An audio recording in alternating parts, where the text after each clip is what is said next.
भाई जो गुरु बचन पे डट गे रकट गे फंद 84 के। भाई जो गुरु बचन पे डट गे रकट गे फंद 84 के। कट गे फंद 84 के रकट गे फंद 84 के। भाई जो गुरु बचन पे डट गे रकट गे फंद 84 के। कर जोरूं विनती करूं धरूं चरण पर शीश। गुरु राम देवानंद जी महाराज ने दियो नाम बख्शीश। कोटि कोटि सिजदा करूं कोटि कोटि प्रणाम।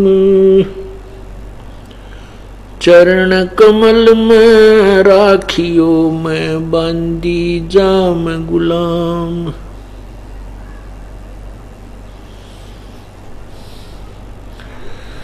जय इब के सतगुरु मिले सब दुख आँखों रोए। चरणों ऊपर शीस धरूं कहूं जो कहनी होए। गुरु जी तुम ना भूलियो चाहे लाख लोग मिल जाएं। हमसे तुमको बहुत हैं तुमसे हमको नहीं। तुम्हारे विसारे क्या बने किसकी शरण में जाऊं। शिव विरंच मुनि नारदा तिनके हृदय न समाऊं। अवगुण किए तो बहुत किए करत न मानी हार। बावे बंदा बख्श दियो बावे गर्दन उतार।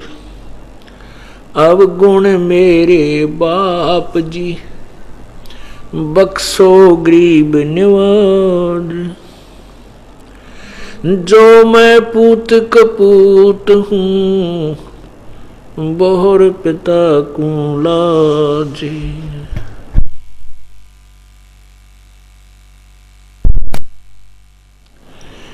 मैं अपराधी जन्म का नक्सक भरे विकार। तुम दाता दुख भंजना मेरी करो संभारे। कुत्ता तेरे दरबार का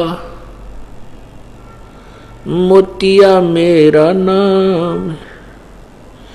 गले प्रेम की जेवड़ी जहाँ खेचो वहाँ जाऊं। तो करो तो बावड़ू दूर दूर करो तो जाऊं। जो रखो तो ही रहूं जो देव सो खाऊं। गुरु बड़े गोविंद से गुरु बड़े गोविंद से मन में देख विचार। हरि सुमर वो रह गए गुरु भजे हों पार।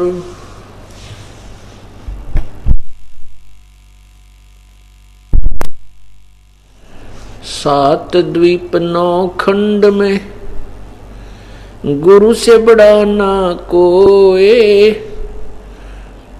करता करे ना कर सके सतगुरु करे सो होई। गुरु बिन माला फेरते गुरु बिन देते दान। गुरु बिन दोनों निष्फल हैं, चाहे पूछो वेद पुराण। सतगुरु के उपदेश का लाया एक विचार, जय सतगुरु मिलते नहीं जाते नरक द्वार। नरक द्वार में दूत सब करते खिंचा ताण, उनसे कबू ना छूटता फिर फिरता चारों खानी। चार खानी में भरमता कबहू न लगता पारे, सो फेरा सब मिट गया हमारे सतगुरु के उपकार। सात समुद्र की मसी करूं लेखनी करूं बन राय, धरती का कागज करूं गुरु गुण लिखा न जाए। सतगुरु के सिजदा करूं कर्म छुटाए कोट, जो सतगुरु की निंदा करें यम तोड़ेंगे ओठ। गुरु मानुष कर जानते ते नर कहिए अंधी, ओ है दुखी संसार में आगे यम के फंद। गुरु गोविंद कर जानियो चलियो आज्ञा माही, कह कबीरता दास को हो तीन लोक भय नाही। परमपिता परमात्मा सारी सृष्टि के रचनहार कुल मालिक कबीर देव कबीर प्रभु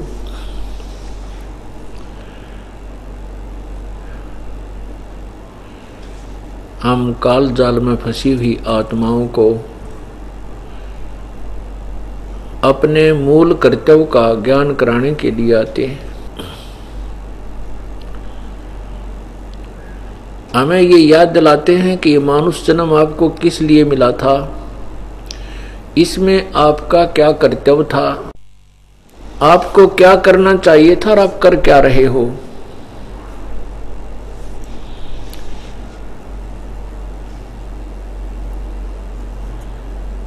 वो क्या बताते हैं, मानुष जन्म पाके जो नहीं डटे हरि नाम, जैसे कुआ जब ना फिर बनवाया किस काम।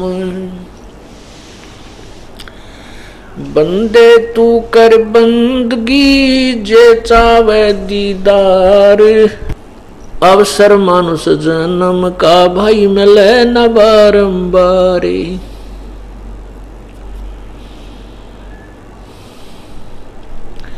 सर्व सोने की लंका होती रावण से रणधीरम, एक पलक में राज विराजे व जम के पड़े जंजीरम।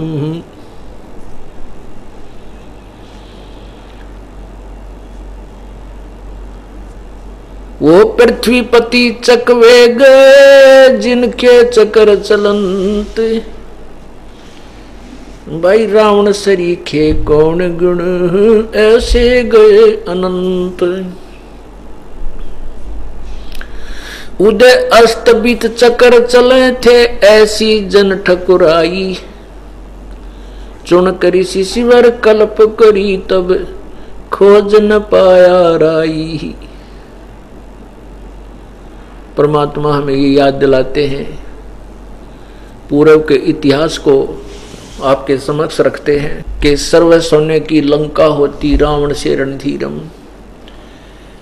ये मानव इतना भ्रमित हो चुका है, ये प्राणी इस काल के जाल में इतना ग्रिप हो गया है, इतना जबरदस्त फंस चुका है कि इसको इसी जोड़ जुगाड़ के अतिरिक्त ये संसारिक जो कर्म है हमारे, संतान संपत्ति, संतान की उत्पत्ति, संपत्ति का संग्रह, यही हमारा मूल उद्देश्य हो चुका है। और हम तत्वज्ञान से अपरिचित होने के कारण इस बात को भूल जाते हैं कि जो भी प्रभु ने आपके संस्कार में जो लिखा है उसके अतिरिक्त कुछ भी नहीं होना। आपकी और हमारी तो औकात क्या है, इन अवतारों के साथ भी ऐसा ही बना हुआ है। अब उन्हीं के इतिहास को देख करके फिर हम तुलना करते हैं प्रभु की अमर वाणी का कि वो कितनी सत्य है। वैसे तो वो सत्य है, लेकिन हमारी ही कोई सोच कमजोर है, हम उसको तोल नहीं सकते, बाट ही हमारे कच्चे हैं, तो हम उसका सही माप नहीं कर पाते, उसकी मूल्य का आलंकन नहीं कर पाते। वो हमारी त्रुटि है। यानी परमात्मा का जो वचन है वो 100 का 100 खरा है, 100% सत्य है। वो हमें क्या बताते हैं कि हम केवल यहाँ संतान संपत्ति के संग्रह में लगे रहते हैं और ये हमें उतना ही मिलना होता है जितना हमारे संस्कार में, भाग्य में, कर्म में लिखा है, और ये पूर्व निर्धारित हो चुका होता है। इसमें कोई फेरबदल नहीं हो सकता। कब तक नहीं हो सकता? जब तक हम उसी परमात्मा से के संपर्क में नहीं आते जिसके हाथ में कलम है, जो इसमें कुछ चेंज कर सकता है, परिवर्तन कर सकता है। उसकी भक्ति उसके नियमों में नहीं चलते, उससे संबंधित नहीं होते, उसकी पावर का कनेक्शन नहीं लेते, तब तक हम वही प्राप्त करते हैं जो हमारा पूर्व निर्धारित हो चुका है। उसके लिए परमात्मा बताते हैं कि मासा घटे न तिल बधे, विधना लिखे जो लेख, और साचा सतगुरु मेट के रूप मारे मेख। अब साचा सतगुरु कौन है? जो परमात्मा पूर्ण ब्रह्म से संपर्क है, योग युक्त है, उससे कनेक्टेड है, और उस पावर हाउस से, थर्मल प्लांट से, उस गुरु रूपी पावर हाउस में उसी पूर्ण परमात्मा रूपी थर्मल प्लांट की पावर है, शक्ति है। फिर उस पावर हाउस से जो पीछे कनेक्टेड है उससे हम आगे लाइट लेंगे, कनेक्शन लेंगे, तो आपके वो काम प्रारंभ होंगे। नहीं तो आपका वही हाथ वाला गंडासा जो हाथ सानी काटा करते वो तैयार है, हाथ चाकी पीसा करते वही करना पड़ेगा। उसमें कोई परिवर्तन नहीं हो सकता जब तक हम उस पावर का कनेक्शन नहीं लेंगे। तो जो हमारे पूर्व संस्कार लिखे हुए थे वो अपने पूर्व जन्म के संचित कर्मों में से निकाल कर परमात्मा ने हमें दिया है।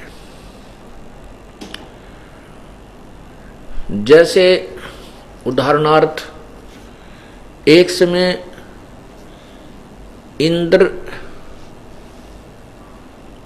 ब्रह्मा ने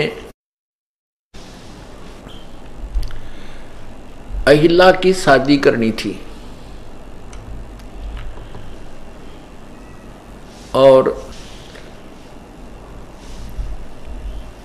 ये पौराणिक कथाएं हैं जो, तो अहिला की शादी के लिए अहिला की का जो है अहिला की शादी इंद्र से करनी थी, और जो ब्राह्मण अहिला के पिता के साथ गया उसने मुहूर्त निकाला कि अभी शीघ्र, अति शीघ्र यदि विवाह किया जाएगा लड़की का तो सुखी रहेगी, नहीं तो कई फिर वर्षों तक इनका संयोग शादी का नहीं है। इस दृष्टिकोण से अहिला के पिताजी और वो ब्राह्मण उन्होंने संदेशा भेजा कि हम आ रहे हैं और कल पुत्री की मंगनी करने आ रहे हैं, सगाई करने। तो उधर से इंद्र ने अपने गुरु गौतम को भी आमंत्रित किया कि गुरु जी के उपस्थिति में विवाह हो तो और मंगलकारी होता है।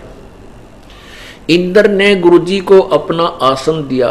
एक स्वाभाविक होता है, गुरु जी आते हैं तो हम उनको आदर देते हैं, तो अपना सिंहासन इंद्र, जो देवराज इंद्र था, उसने अपना सिंहासन पे गुरु जी को बैठा दिया, यानी गौतम जी ऋषि को बैठा दिया।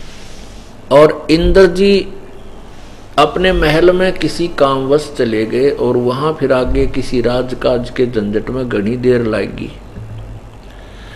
उधर से ब्राह्मण आया और साथ में अहिला का पिता, और ब्राह्मण ने कहा कि अब चंद अक्षण ही शेष हैं मंगनी के मुहूर्त में, अति शीघ्र कीजिए। ये ब्राह्मण रोड़ा जल्दी बहुत मचाया करें, घने पाखंड करने के लिए पूरी अपनी विद्या उद्या पढ़ के। तो उसने उसी दृष्टिकोण से तो जाते ही कुछ नहीं देखा, फटाफट के बहुत ही कम समय है, शीघ्र अब सिंहासन पर बैठा। तो उसके पिता ने भी सोचा ये इंद्र होगा, ब्राह्मण ने भी सोचा इंद्र होगा। गौतम को तिलक कर दिया, मंगनी कर दी और संस्कार के गीत गा दिए, वो पढ़ दिए पाठ सारे। अब इंद्र आया, गुरुजी तो दुल्हा बना बैठा। इंद्र देख के साइड की चेयर पकड़ गया, अकबैया के कहानी बनी। तो फिर वो कहने लगे उपस्थित लोग के जो वहां उपस्थित अतिथि बैठे थे, उन्होंने सोचा वे गुरुजी का सत्कार हो रहा होगा, बाद में दुल्हे को संभालते होंगे। तो जब उन्होंने कर करा लिया, फिर इंद्र आया। इंद्र बराबर की दूसरी चेयर पर विराजमान हुआ, गुरुजी वहीं विराजमान है। अब उस गौतम ने भी नहीं पता भैया क्या कर रहे हैं, उन्होंने सोचा भी गुरु का आदर कर रहे होंगे। तब वो उपस्थित अतिथि कहने लगे ब्राह्मण जी ये आ गया लड़का, इसका करो संस्कार शादी का। तो ब्राह्मण ने कहा कि शादी का संस्कार तो हो चुका है, ये सामने बैठा इसी के संस्कार हो चुका है, और अब शादी का योग अक्षण समाप्त हो चुके हैं, अब लगन मुहूर्त नहीं रहा। अब गए तो थे, इंद्र का व्याकरण कर दिया गुरुजी का गौतम का, कोई बात नहीं। अहिला की शादी गौतम ऋषि से हो गई। इंद्र के मन में यही बकवाद भरी रही कि ये, अब इंद्र के मन में ये खोट भरा रहा कि ये मेरे साथ भी तो शादी होनी थी इसकी। इस दृष्टिकोण से वो अहिला के साथ मुंह काला करने की ताक में रहने लगा। ऐसे उसने एक दिन सुअवसर पाकर के, एक अवसर पाकर के, सुअवसर तो नहीं कह सकते, तो उसने गौतम रूप बनाया। गौतम ऋषि जी चले जाते थे सुबह सुबह अपना दरिया पर स्नान करने के लिए, और वहाँ कोई ध्यान धून अपना करके आते थे भक्ति। तो उसमें मुर्गा बोला करता था, अलार्म होता था मुर्गा से बिल्कुल समय पर सही। तो उधर से एक शुक्ल नाम के देव को, क्योंकि राजा देवराज जो इंद्र है देवताओं का राजा, उसके अंतर्गत से भी देवता हाजिर रहते हैं, नौकर टाइप होते हैं। तो उनमें से एक शुक्ल नाम के देवता से कहा कि आप मुर्गा बन करके समय से पूर्व बोलना। अपनी सारी बकवाद उसने जो संयोग जोड़ना था उस दुष्कर्म करने का, वो सारे तरीके अपना करके और समय से पहले वो मुर्गा बोला। गौतम जी स्नान करने चले गए, पीछे से उसने अपना दुष्कर्म किया। उधर से गौतम जी ने देखा कि अभी तो ऊपर, क्योंकि ऋषिजन ऊपर से छत आसमान में सितारों की हिसाब किताब से भी समय का जो है ना आंकड़े लगा लिया करते, आइडिया लगा लेते थे क्या समय होगा। तो गौतम को लगा कि मुहूर्त वो नहीं है, सुबह वाली ब्रह्म मुहूर्त नहीं है ये। उसने उस दिन कोई ज्ञान ध्यान नहीं किया और मन में कुछ ऐसी प्रेरणा बनी कि कोई अनहोनी होने वाली है। तुरंत ही वापस आ गया। तो उसने अपने घर के अंदर ही उसको देखा जब इंद्र को, तो अपनी पत्नी को भी श्राप दे दिया और इंद्र को भी श्राप दे दिया।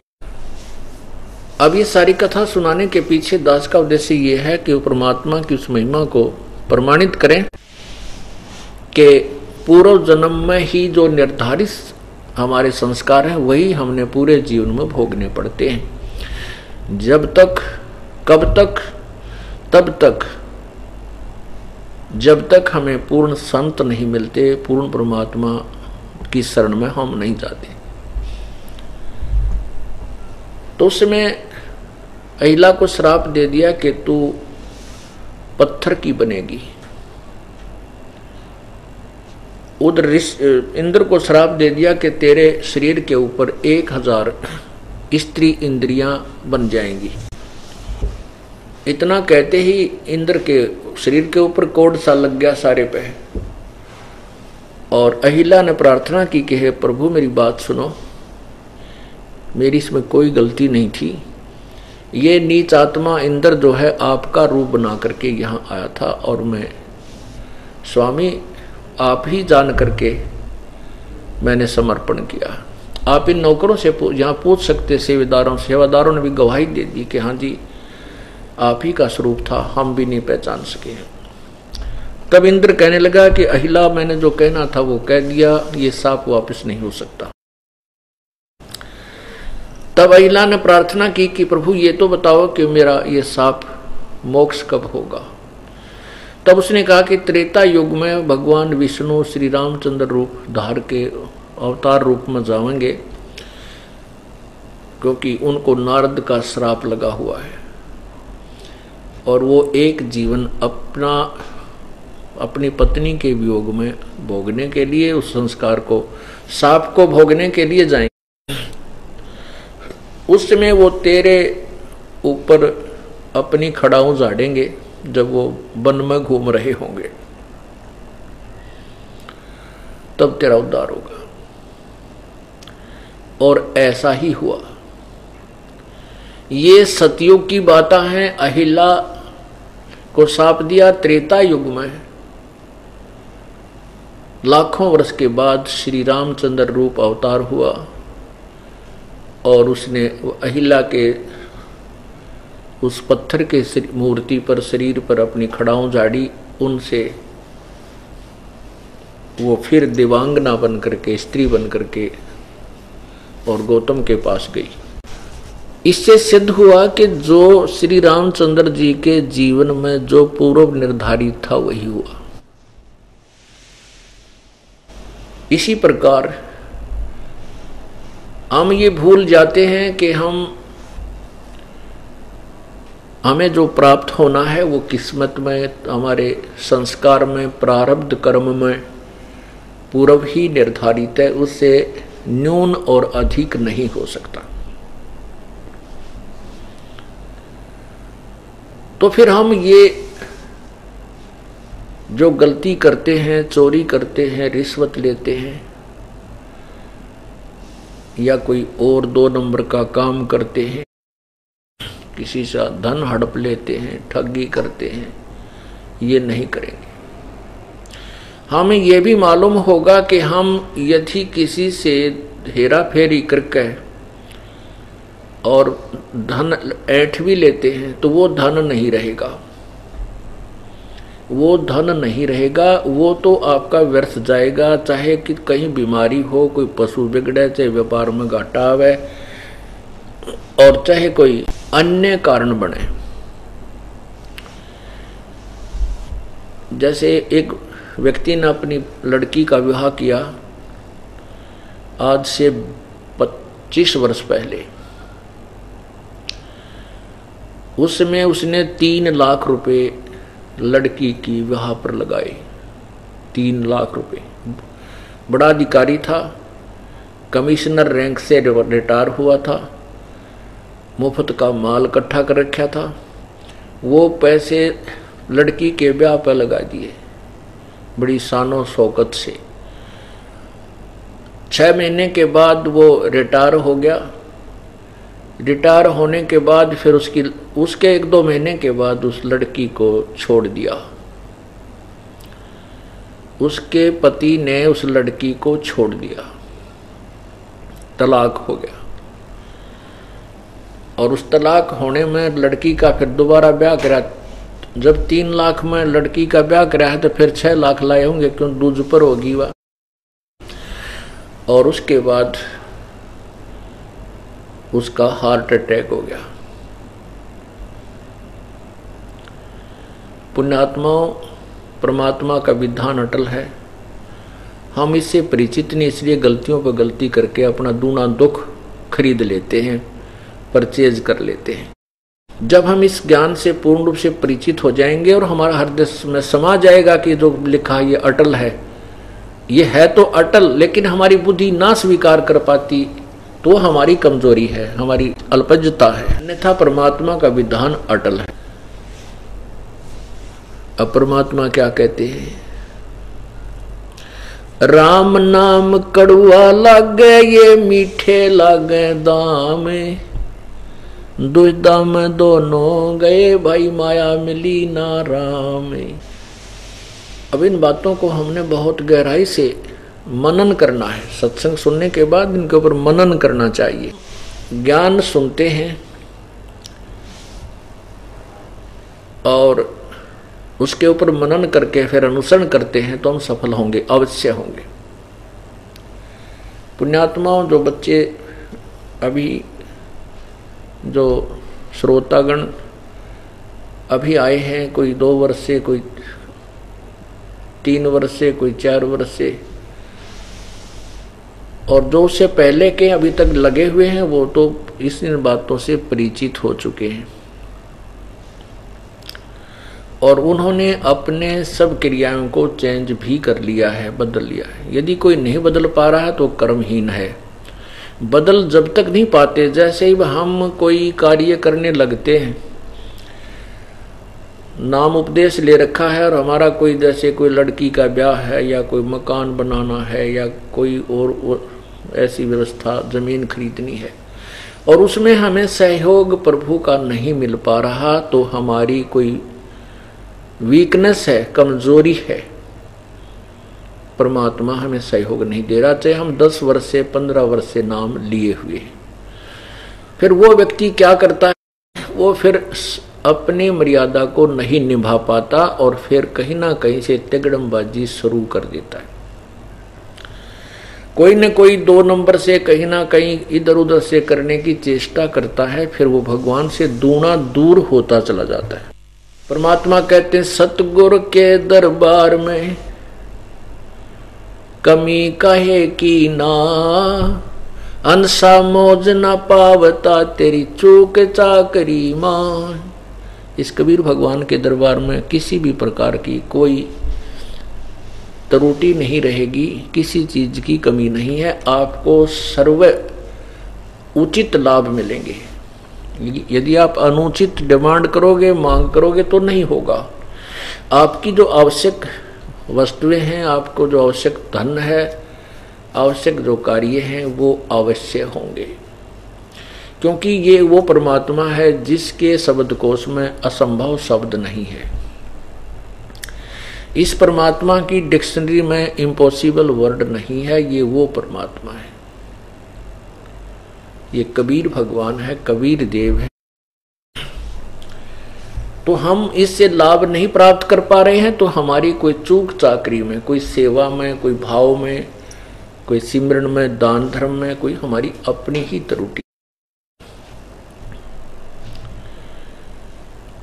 अब जो भक्तात्मा सत्संग में आते हैं, नए नए बच्चे हैं, 2-3 वर्ष तक, तो 3 वर्ष तक भी हम नहीं मानते कि ये बच्चा पूर्ण रूप से परिपक्व हो चुका होगा। 3 वर्ष पार कर जाता है तो फिर हम उसको, 3 वर्ष तक वो डगमग नहीं होता है तो हम समझ जाते हैं प्रभु ने पहुंचा पकड़ लिया। और जो 3 वर्ष से पहले ही दूर दूर फिसल जाता है तो वो प्रभु से रिजेक्ट हो चुका है। उसके बाद फिर हम 4-5 वर्ष के बाद सारनाम की सोचते हैं, इसको देना है कि नहीं देना, क्योंकि ये एक बहुत अनमोल जड़ी है और इसको लेने के बाद कोई बकवाद कर जाता है, उसको परमात्मा फॉरएवर, सदा के लिए रिजेक्ट कर देगा। इसलिए हम इस सारनाम को तो बहुत ही सोच समझ के खूब समय देते हैं, कहीं ये दास दोषी ना हो जाए, क्योंकि एक ऐसी अनमोल जड़ी थी, आज तक किसी को नहीं दी और आगे देने का अधिकार नहीं दिया। उन पुण्यात्माओं को जिनको प्रभु स्वयं मिले, उनको केवल स्वयं जाप करने तक ही सीमित रखा, अन्य को तो सतनाम बताने के लिए भी नहीं कहा। वाणी में लिख देना कोई और चीज होती है, आगे आदेश उपदेश देना कोई और वस्तु होती है। और वो जड़ी इस दास को दी है और मैं इसको बहुत सूझबूझ से प्रयोग नहीं करूंगा तो मैं दोषी हो जाऊंगा। ऐसी गलती दास नहीं करेगा, क्योंकि मेरा उद्देश्य कोई और नहीं है, केवल कल्याण करना है, स्वार्थ नहीं है। स्वार्थी व्यक्ति डूब सकता है, अपना उद्देश्य केवल आपकी आत्मा का कल्याण करना है और अपना गेल करवाना है। जिसमें मेरे कल्याण में कोई बाधा हो मैं बिल्कुल नहीं करूँगा, चाहे कोई रुष्ट हो, चाहे राजी रहे, चाहे कोई मता हो, चाहे सारा संसार हो, क्योंकि अपना कल्याण प्रथम है। उसके बाद आप तरह जगतार ही, फिर सारे संसार को भी तारा जा सकता है। पूरे विश्व को एक ही सतगुरु बहुत है। तो इसलिए फिर हम सार नाम देते हैं और सार नाम के बाद फिर सार शब्द की बारी आएगी।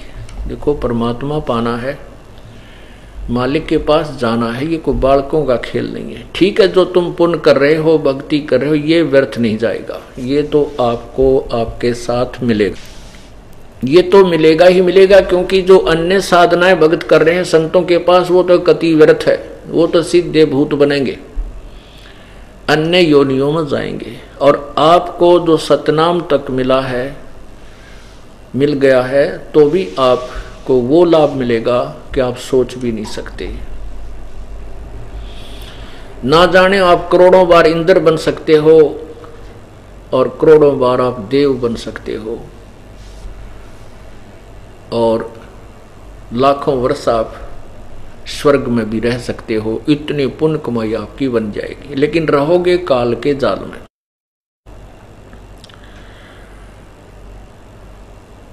और कुछ पुण्यात्माएं जो सतनाम प्राप्त होती हैं, वो परमात्मा जिनको ऊपर के लोकों में कुछ पोस्ट मिलती है, पद मिलता है जाकर के, तो वहां जाकर के आपको ये ज्ञान याद रह जाता है कि भगवान हम तो गलत आ गए। परमात्मा की वो अमर वाणी जो गुरुजी बताते थे विधान, वो तो सारा ही सत्य है। अब तो हम अपने जो जाप किया करते उन्हीं के पुण्यों से आज हम यहाँ देव बन गए, देव स्वर्गलोक में। ये तो अपनी ही जेब कट रही है। कहते वहां भी यदि तू रोएगा, वहां भी मुझे याद करेगा, तो भी तुझे वहां से छुड़वा लूंगा। कितने दयालु है परमात्मा। कहते शिव मंडल ब्रह्मापुरी चाहे विष्णु लोक में हो, अमरे गुण भूले नहीं तो आन छुटाऊं तो। अब दयालु है परमात्मा, छुटा तो लिया आपको, लेकिन काम कितना बढ़ गया, समय कितना बढ़ गया आपका। अब ये भक्ति समय आया है, भक्ति युग है, भक्ति काल है ये। और इसमें जो पार नहीं होंगे, सतनाम मिल गया, सार नाम भी मिल गया और भक्ति डट कर करी नहीं, वो भाव वो श्रद्धा सारी टर्म एंड कंडीशन पूरी नहीं ने भी और गुरुद्रोही भी ना हुआ, तो इस आपको ऊपर ले जाया जाएगा। क्योंकि हम इतने कहाँ परिपक्व हुए हैं। तो थोड़े से लालच में कोई कहे जा तेने सरपंच बनाओ, जब डर लेंगे और पीपी आ जा बना दे। तो हमने जाना सतलोक में, हमने तो इंद्र दा राज कागदा विष्टा। यहाँ कति हृदय में आत्मा नहीं मानेगी इस बातों को, जब ऊपर आप सफल हो गए। और कोई मंत्री बना दे तो 1 मिनट में नाम भी छोड़ दिया, हम तो ऐसे हैं। लेकिन ऐसे हैं तो फिर यहीं रह जाएंगे इस काल के ही जाल में। हमने नहीं बनना, हमने तो यहाँ से कति अपना गट्टा छुटवाना पड़ेगा जो काल ने जबरदस्त ढंग से पकड़ रखे। तो आप जब यहाँ से मृत्यु शरीर छोड़कर जाओगे, ऊपर आपको देव पद मिलेगा। देव पद मिले पाछा तो फिर आप क्या पीछे कौन हटता है, क्योंकि यही नहीं। अभी हमारी वृत्ति यहाँ की थोड़ी मोटी सुविधाओं से दूर नहीं हुई है, यही के हम जो प्रभुता से दूर नहीं हुए, तो स्वर्ग लोक किन कैसे छोड़ देंगे। माखी की तरह जा मरेंगे लाड़े के ऊपर चिपक के। जैसे लाड़ा होता है, बूरा निकालने के बाद खांड निकाल लेते हैं ना कुछ मशीन से, एक और तरल पदार्थ शेष रह जाता जो यूजलेस होता है, और उसको मक्खी जाकर के चिपक जाती है, चिपक के उसके ऊपर मर जाती है, उठ नहीं सकती। तो इस काल का कि जो भी यहाँ पर राज या देव स्वर्ग के अंदर कोई पदवी, ये तो लाड़ा है और खांड परमात्मा का सतलोक है। तो इस लाड़े के ऊपर चिपक के उस शरबत पे वो माखी मर ही जाती है, वहां से उठ नहीं सकती। तो आप वहां देवलोक में होंगे, वहां आपका याद भी आ गई कि गुरु महाराज बताया करते, या तो बात सच्ची है क्योंकि वहां जाने के बाद आत्मा के बहुत कुछ आवरण हट जाते हैं, सूक्ष्म रूप होता है, सूक्ष्म शरीर होता है, सूक्ष्म शरीर के ऊपर फिर लिंग शरीर बन जाता है जो चमकदार होता है, यानी नूरी शरीर कुछ हल्के तेज का मिलता है। तो वहां इसकी जो बुद्धि कुछ प्रवीण हो जाती है, तो फिर ये सोचता है को हो यहाँ तो भाई अपनी ही पूंजी से आए हैं, सबको मालूम होता है कि तेरे कितना समय है यहाँ पर, सबको मालूम होता है कि मेरा देव समय स्वर्ग समय इतना है, मेरा इतना है, पूर्व निर्धारित होता है। तो वहां आपने मालिक को याद किया, भगवान मैं तो गलत फंस गया, मेरी रक्षा करो, मुझे छुटा लो, यहाँ से बचा लो। तो कहते वहां भी आ जाऊंगा। तो उनको छुटवा करके यहाँ परमात्मा का एक राजदूत भवन की तरह अपना एक लोक है जो इन सबसे गुप्त है। उस स्थान को ना ब्रह्मा जानता है, ना विष्णु जानता है, ना शिव जानता है। तो वहां ले जाते हैं, तो वहां आपको रख दिया। इतने दयालु हैं, वहां आपकी कोई अपने पुण्य कमाई समाप्त नहीं होती, प्रभु के भंडार से आपको सब कुछ प्राप्त होता है। फिर वो क्या होगा कि कभी किसी युग में फिर कलयुग में आपको जन्म देगा भगवान, और फिर जन्म प्राप्त करते हुए आपको मानव शरीर देगा। जैसे आज से 600,000 वर्ष पहले आपको जन्म देना शुरू कर दिया, क्योंकि आपके पुण्य या मंत्र की कमाई सतनाम की इतनी बन गई कि इससे आपको सैकड़ों मनुष्य जन्म भी मिल जाएंगे। जिसने 3 वर्ष सतनाम का जाप कर लिया उसके इतने मनुष्य शरीर बन जाएंगे, सैकड़ों कंटिन्यूस मनुष्य जन्म भी प्राप्त हो सकते हैं। फिर उनका फायदा क्या, उनका यूज ही क्या। अब हमने हर तरह से परमात्मा पूरा इतिहास आपके समक्ष रखवा रहा है। अब आपने सोचना है, इसके अंदर लाभ और हानि आपने स्वयं देखनी है। उससे आपको इतना लाभ होगा कि मनुष्य शरीर मिलेगा।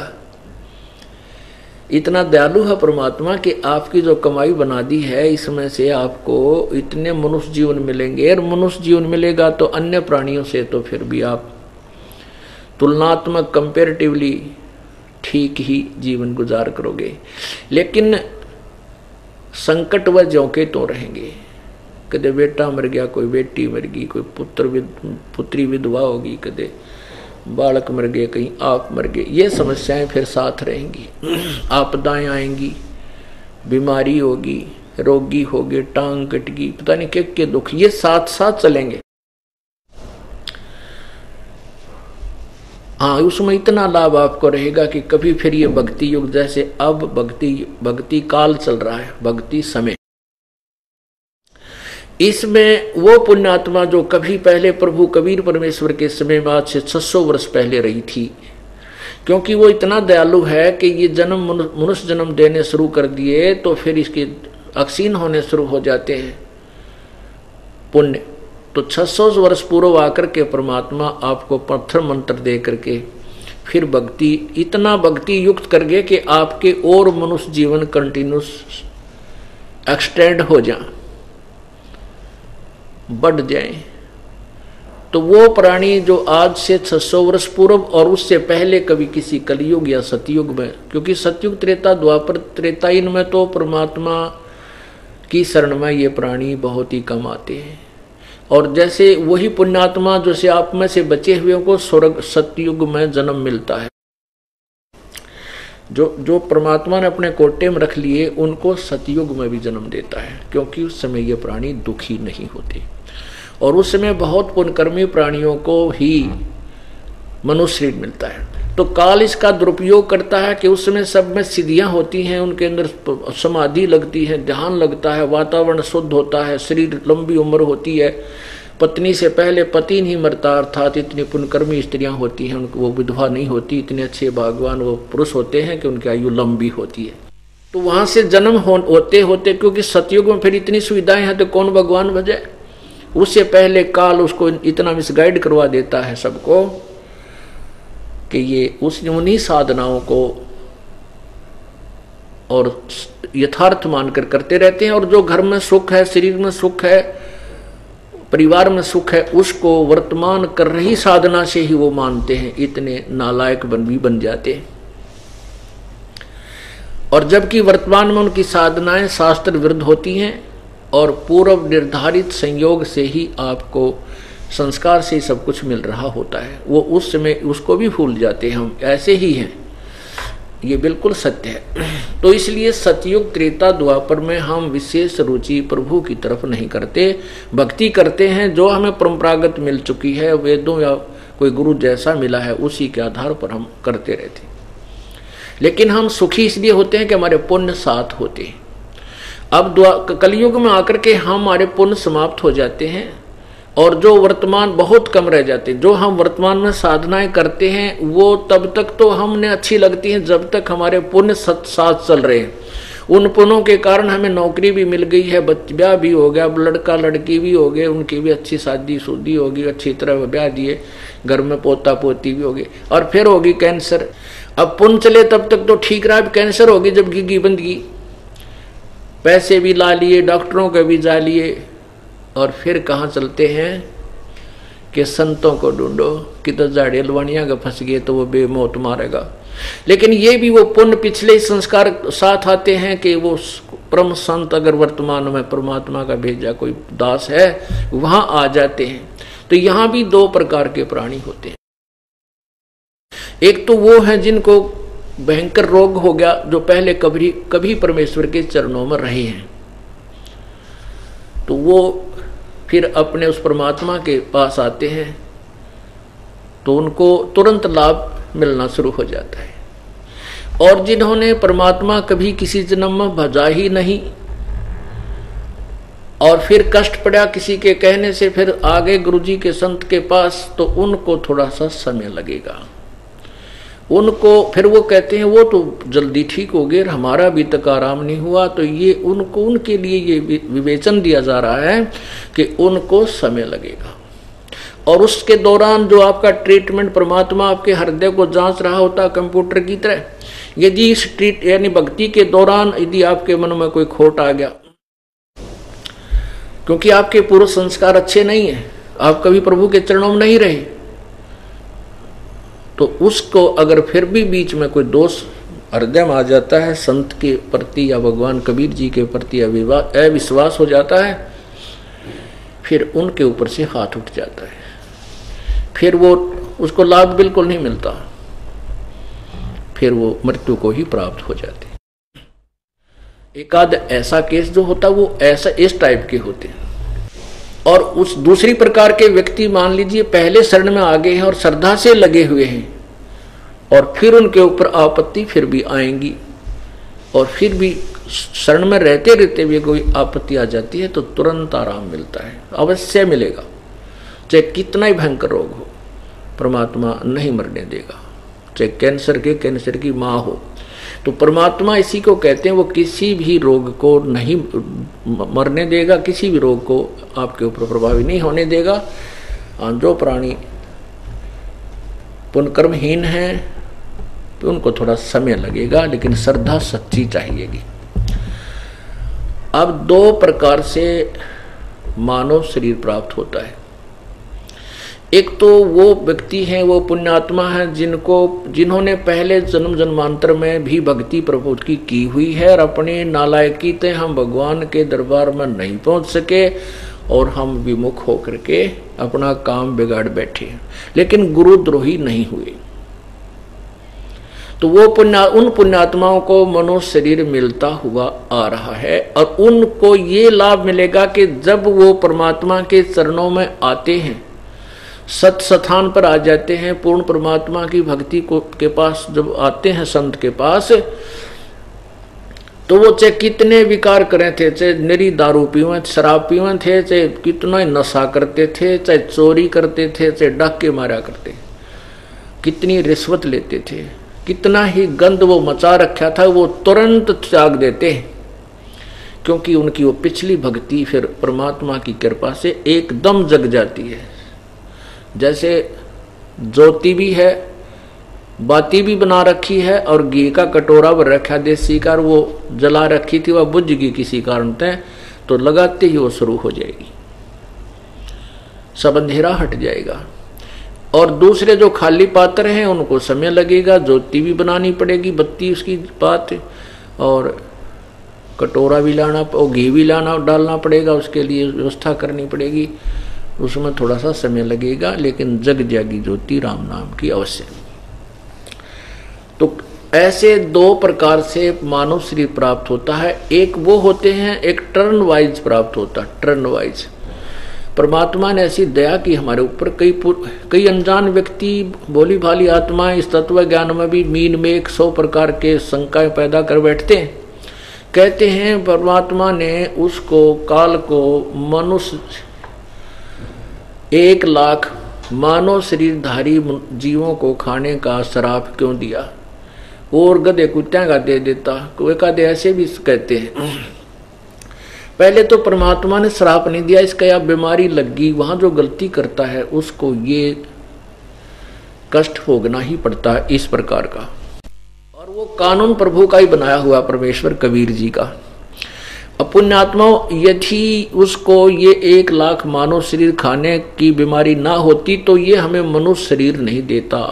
जब आप देख रहे हो कितना चालबाज है, इतनी योनियां और नाना प्रकार के प्राणियों के शरीर बना दिए, एक और बना देता, क्या दिक्कत थी इसको। तो इसलिए परमात्मा ने एक ऐसी इसका बीमारी ला दी कि इसकी व्यवस्था होगी, 1 मानव शरीर ये जरूर देगा। उसके लिए देता कहां से है, ये तो नंग है कति खाली खोखापुर। वो अपने आप ही के पुण्य और पापों से कुछ प्रतिशत, 2% या 4% रख लेता है पुण्य। उन पुण्यों के आधार से 1 मनुष्य शरीर देना पड़ता है, इसको देता है। और बाकी जो पुण्य पाप होते हैं इनको स्वर्ग नरक में खत्म करवा देता, खाली करा देता है।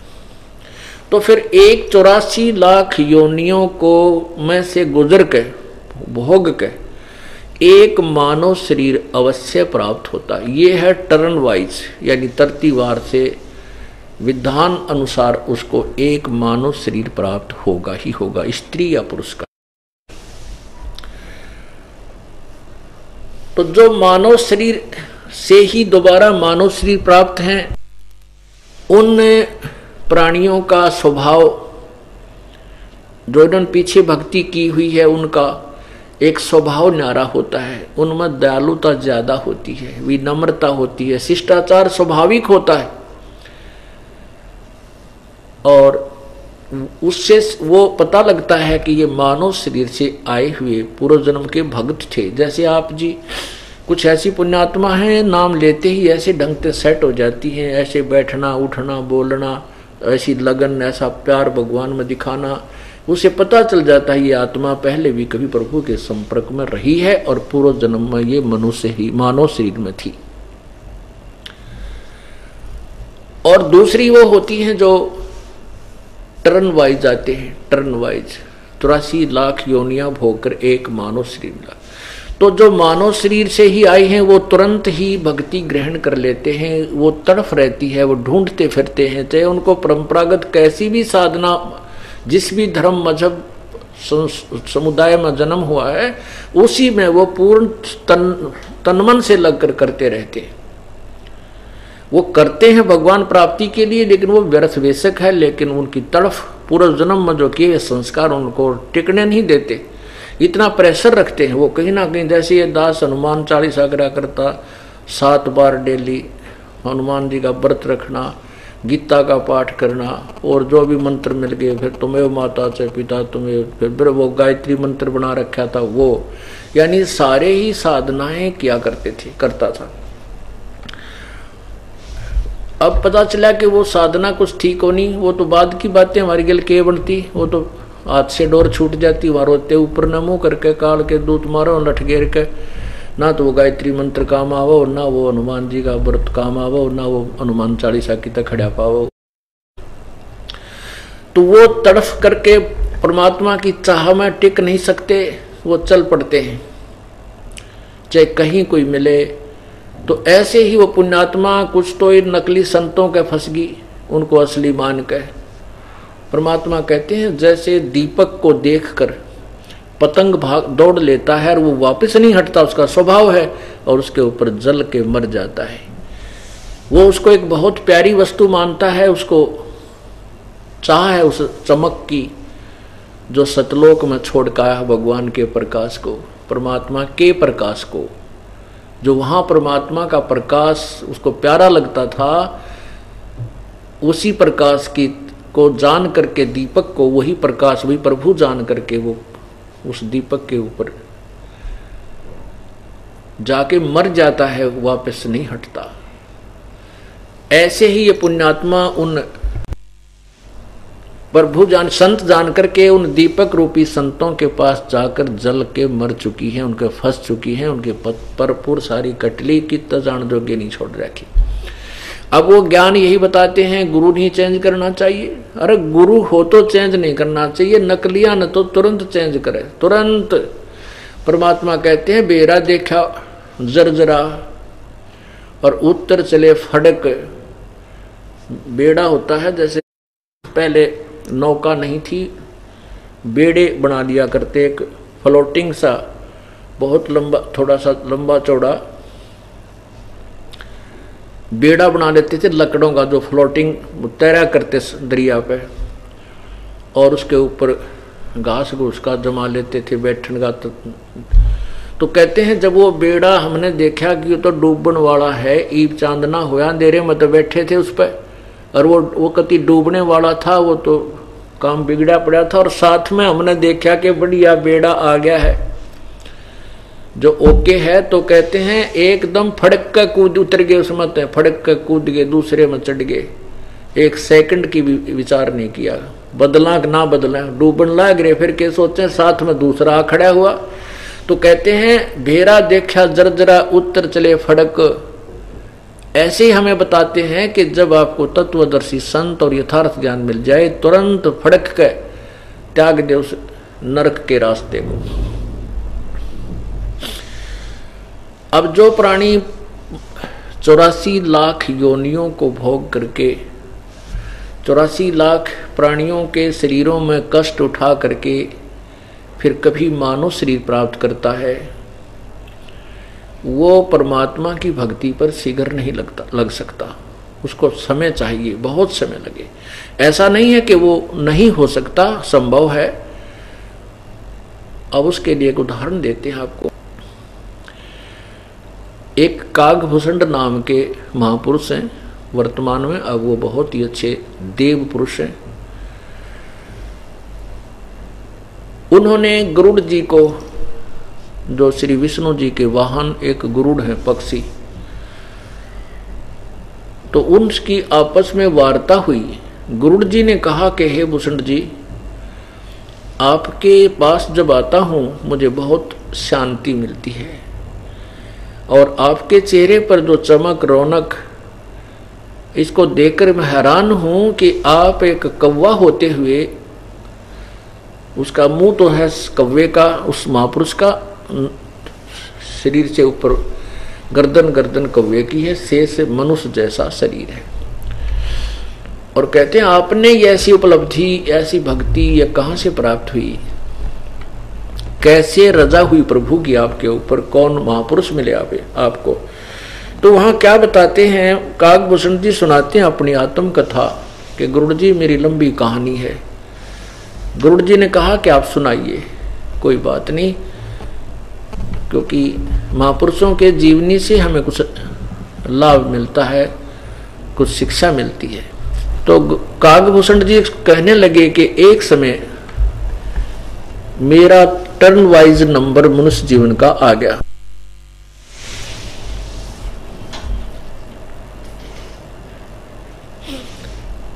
तो उस समय मुझे मानव शरीर प्राप्त था, 20 वर्ष की मेरी आयु हो चुकी थी, बहुत जवान था मैं, शरीर स्वस्थ था। और उसी समय हमारे क्षेत्र में, उस मालू देश में क्षेत्र में एक भयंकर दुर्भिक्ष गिरा, अकाल गिर गया।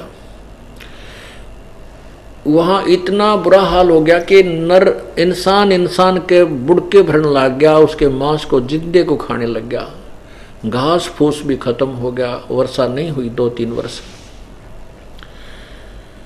तो मेरे माता पिता वृद्ध थे और मेरे 3 बान भाई और थे, हम 2 भाई 2 बहन थी। मेरे माता पिता वृद्ध थे, भूख सहन नहीं कर सके। वो अंतिम सांस गिनते हुए कहने लगे, बेटा मेरा जो है अब हमारी मृत्यु निकट है, आप अपने बहन भाइयों को, अपने बड़ा भाई है तो पिता जैसा माता जैसा प्यार देना, इनको संभालना। ऐसा कहते हुए आंखों में जल भर के मेरे माता पिता धीरे धीरे दोनों मृत्यु को प्राप्त हुए। अब आसपास कोई भी ऐसी सामग्री नहीं थी जो मैं अपने भाइयों को बहनों को खिला सकूं।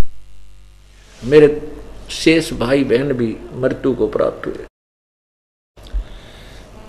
अब वहां रहना उचित नहीं जाना, क्योंकि यहाँ तो मेरी भी मृत्यु निकट है। तो उस अक्षेत्र को त्याग कर मैं अवंतिका नगरी में आ गया। वहां पर अकाल नहीं था, दुर्भिक्ष नहीं था, वहां अन्न तो पेट भर खा लिया। लेकिन जो मेरे जीवन में मेरे पिता का भरा पूरा एक परिवार था और मेरी आंखों के सामने बर्बाद हो गया। और उससे पहले पिताजी को एक पल की चैन नहीं थी। कभी लकड़ी तोड़ कर लाता है, कभी बेच कर आता है, कभी घर के धंधे में हमें भी लगाए रखता था। एक पल का भी चैन नहीं था। अब कहाँ गया वो सारी उम्र का किया हुआ धन एकत्रित, क्या करके ले गए मेरे माता पिता। उस इंसिडेंट ने, उस दुर्घटना ने मेरे को इतना झंझोड़ कर धर दिया कि संसार से मन कति हट गया। ब्याह शादी ने कति रुचि नहीं बनी।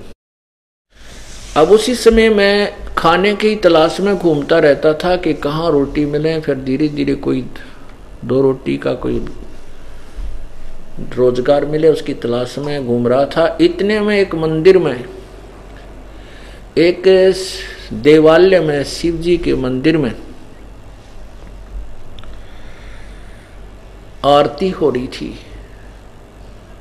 तो मेरे कानों में आरती पड़ी। मैंने सोचा चल यहाँ सत्संग हो रहा है को तो रोटी तो जरूर मिलेंगी, भंडारा भी होगा। इस उद्देश्य से मैं जाकर बैठ गया। अब मेरा कोई रुचि नहीं थी। संत वो ब्राह्मण क्या वचन कर रहा है, वो पुजारी क्या बता रहा है, मैंने इस चीज से कोई लेना देना नहीं था। मैं तो रोटियों की आस लाए बैठा था कि ये कब खत्म हो और खाना मिले।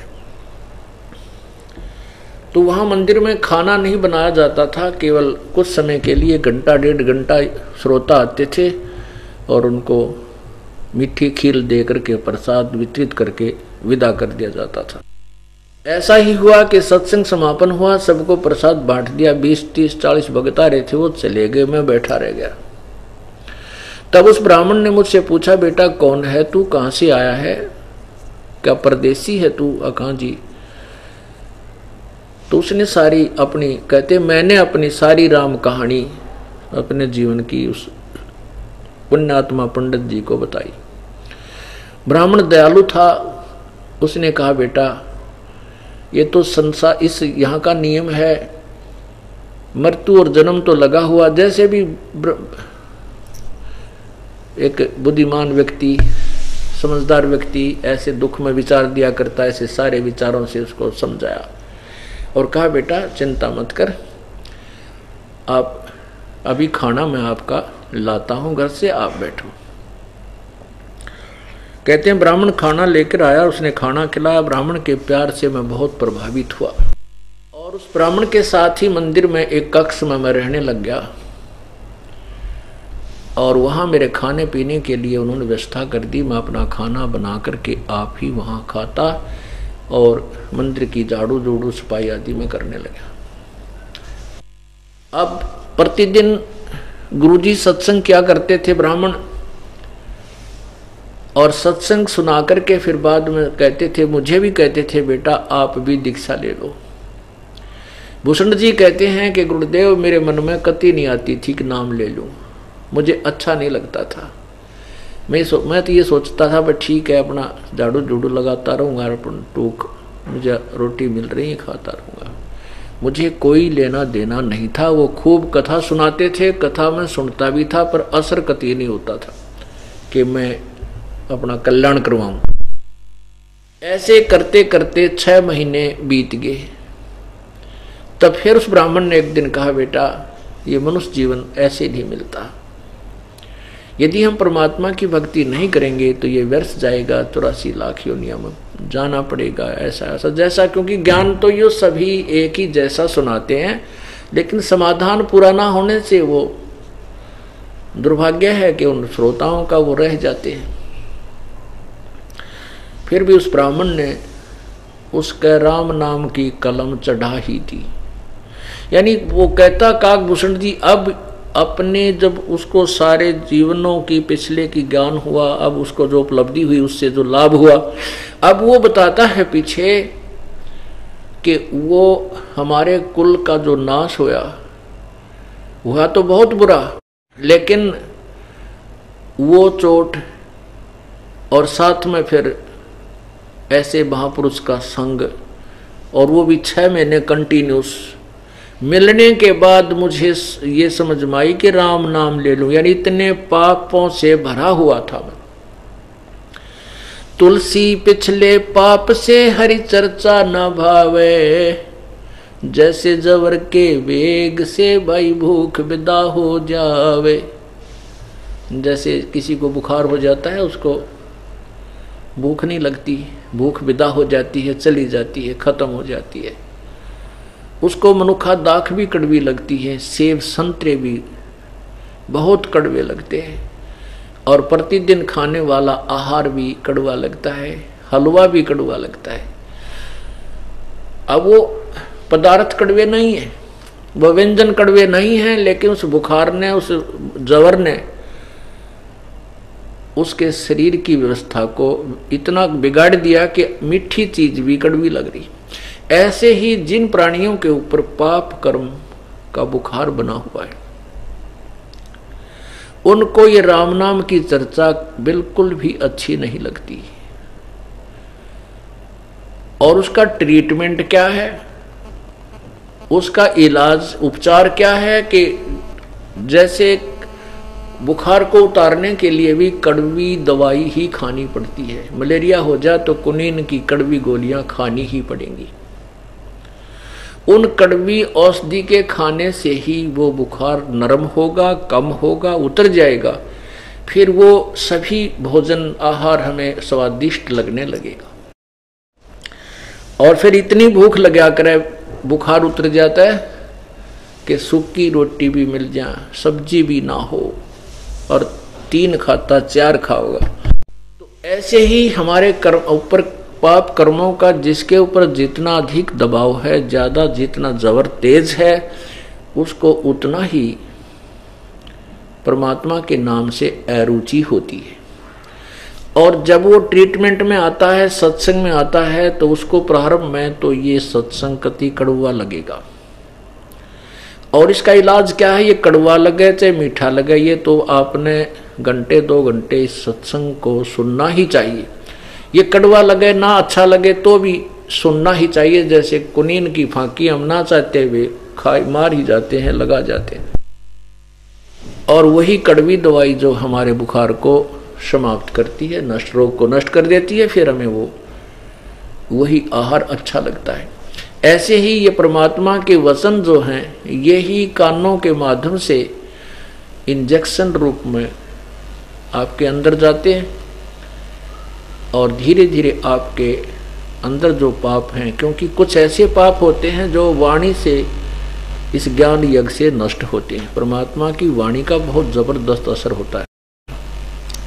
आपने क्या देखा है, झाड़े लानिए क्या करते हैं, एक मंत्र सिद्ध कर लेते हैं, उसको हजारों लाखों बार एक श्लोक को पढ़ लेते हैं, और उसके अंदर उनकी बैटरी चार्ज हो जाती है। उस शब्द की जो मंत्र के बार बार रिपीटेशन करने से उसमें सिद्धि आ गई, वो उसमें कमाई बन गई उसकी, और वो फिर झाड़िया में खत्म करने लग जाता है। फिर आप विगदा बन जाता है, वो झाड़े लानी है तो फिर किसी खाते में है ही नहीं, लवाने वाले तो। ऐसे ही ये बार बार जो सत्संग आपको सुनाए जाते हैं, परमात्मा की वाणी वचन, ये अंदर जाकर के आपके अंदर डिपॉजिट होते हैं, और पाप को ये खत्म करना प्रारंभ। कुछ ऐसे पाप होते हैं जो ज्ञान यानी वचनों से, संत के परमात्मा की वाणी से भी नरम होते हैं। कुछ ऐसे पाप होते हैं जो संत के दर्शन से समाप्त होते हैं, उसका और कोई विकल्प नहीं। धीरे धीरे जैसे आप वहां घर से चले यहाँ तक आए तो वो पुण्य आपके बने। यहाँ तक आपके आने जाने में जो किराया भी लगता है वो भी आपका पुण्य में ही काउंट होता है, लिखा जाता है। तो ऐसे धीरे धीरे पाप पुण्य बढ़ते हैं, पाप अक्षीण होते हैं। तो कुछ दिनों के बाद वो आपको ये सारी जो कथाएं पहले अच्छी नहीं लगती थी, भगवान की चर्चा अच्छी नहीं लगती थी, फिर इतनी स्वादिष्ट लगती है कि 200 किलोमीटर जाकर के भी ये सत्संग सुनता है। इतनी इतनी जबरदस्त आत्मा को भूख लगती है। ऋषि का परिणाम है कि 15वें दिन 12-13 दिन के बाद समागम आता है और जिनका बुखार कति नरमा गया उतर चुका है, उनको ऐसी भूख लगती है कि वो डटे नहीं डटते। मुझे मालूम है हमारा समाज कैसा है और क्या संघर्ष करना पड़ता है हमारे को, क्योंकि पहले तो हम वो गलत साधना करते थे, सारे जकड़े पड़े थे उसमें। अब वहाँ एक घर में 2 सदस्य नाम ले रखा, बाकी नहीं ले रखा, तो वो दीदे का ले उठा लेगा, जोड़ा आ गया समागम इनका है, घर देखता ना, फलान देखते नहीं। तो वो भी ताने सुनने और अपना उद्देश्य भी पूरा करना। कितना संघर्ष के बाद इतनी पुण्यात्मा परमात्मा की निखर चुकी हैं और धीरे धीरे देख लेना ये सारा समाज बदल जाएगा, क्योंकि सत्य तो सत्य ही रहती है। तो पुण्यात्मा यही कारण है कि हम इतने पाप में ग्रस्त हो चुके हैं कि धीरे धीरे 1, 2, 4, 10 सत्संग में तेन समझ में ना आती कह क्या रहा है, क्योंकि हमने कथाएं सारी उल्ट सुन रखी, सारा ज्ञान ही उन भगवानों के ऊपर आधारित सुन रखा है जिनकी कोई अस्तित्व नहीं है, उनको हमने सुप्रीम पावर मान रखा। तो एकदम हमारा ज्ञान अलग, हमारा भगवान न्यारा, और सब क्रियाएं जो अकॉर्डिंग टू द शास्त्र हैं, पहले हम शास्त्र विरुद्ध कर रहे थे, वो सारी उलट। तो इसलिए एक बार तो भाई आजा आजा वह करे, तो खेचा तानी बनेगी, लेकिन हम नहीं हट सकते, हम इस उद्देश्य को चेंज नहीं कर सकते, क्योंकि हमें अब ये यथार्थ रूप में प्राप्त हो गया और सब प्रमाणित हो चुका है। अब इसमें चाहे सर फूटो चाहे माथा, चाहे कोई राजी रहे, कोई गाली दे, बूंडा बोले, चाहे गुंडे कहो। मीराबाई से कहा करते कि इतने कोई गुंडी कहता है, कोई बूंदी कहता है, तो क्यों जाया करे सत्संग में, तेरी अक्कल मारी जा रही है। इन्हें बोली बेबे मैंने कोई बूंदी कहो चाहे गुंडी कहो, मेरे तो यह बात समझ में आ गई, मैं तो वापस कदम कर नहीं सकती।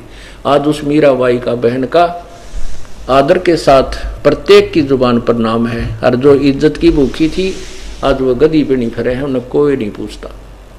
जो इस मार्ग में नहीं चल सके वो दुख ही दुख शेष रह जाता उनके लिए। तो कहने का भाव ये है कि कागभूषण कहता है कि मैंने 6 महीने के बाद उपदेश ले लिया, और हमारा मैं उस ब्राह्मण के स्वभाव से, उसके व्यवहार से इतना प्रभावित था कि हम दोनों का, मैं बहुत सेवा करने लग गया उनकी, इतना प्रेम बन गया बहुत ज़्यादा। वो मुझे पुत्रवत प्यार करते थे, मैं भी उनका पिता की तरह सेवा करता था, कपड़े धोता, खूब अच्छा उनका श्रद्धा से आदर करता था। कुछ दिनों के बाद फिर क्या बीमारी हुई कि जो गुरुजी कथा सुनाते थे शिवपुराण की, वो शिवजी के पुजारी, वो कथाएं मेरे भी याद होगी, और मैं गुरुजी से भी अच्छी तरह लतीफेदार बना करके सुनाने लगा। अब श्रोतागण मेरे से कथा सुनने लगे, गुरुजी देर से आते उससे पहले आ जाते और मेरे से कथा सुनने लगे। गुरुजी से अरुचि उन सब की होने लगी कि गुरुजी तो वृद्ध हो गए हैं, और मेरा गला भी अच्छा था और बहुत अच्छी तरह श्लोक बुना बुना कर सुनाने लगा, तो सभी मेरी प्रशंसा करने लगे।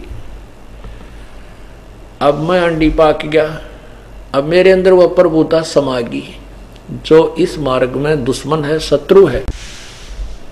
एक दिन मेरे पास मेरे जो प्रशंसक बैठे थे और मैं उनको अपनी वो मीठी वाणी सुना रहा था और सब मस्त थे। उधर से गुरुजी आ गए पूजा करने के लिए मंदिर में।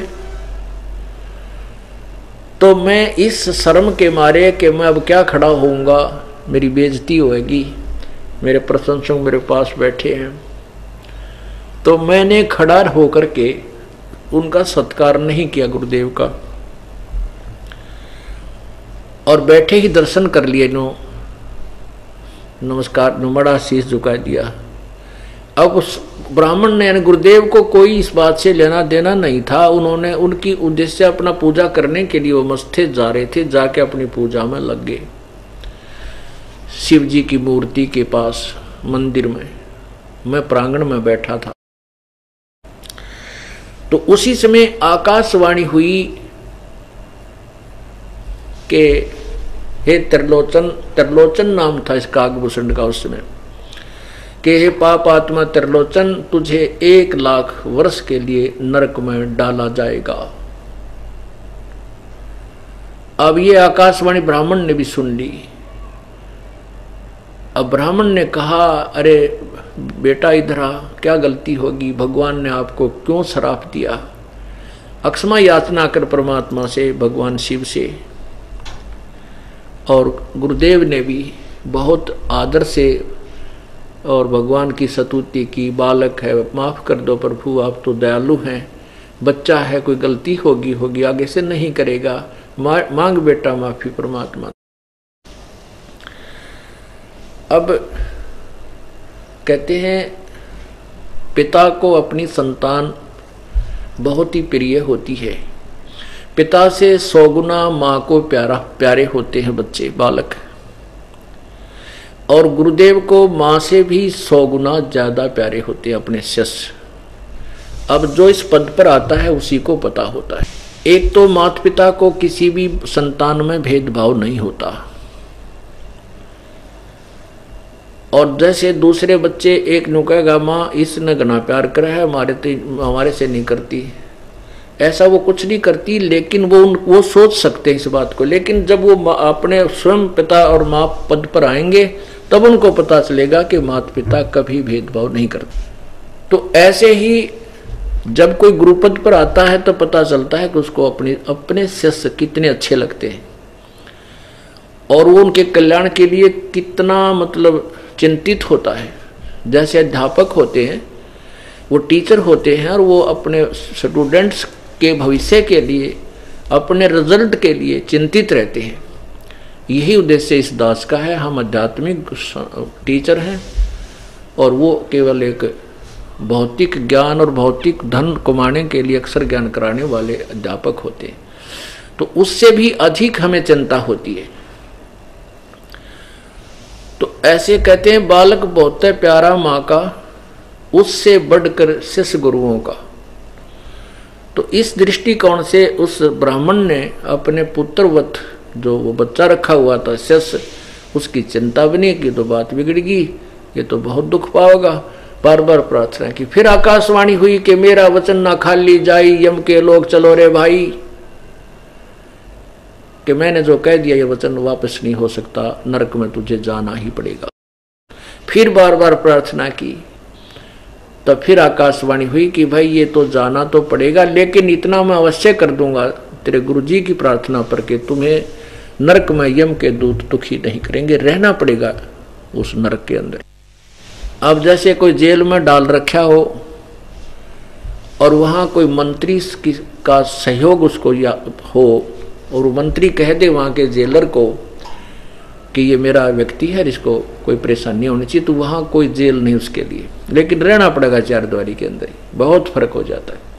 तो ऐसे ही काकभूषण का शरीर, कहते मेरा शरीर छूट गया।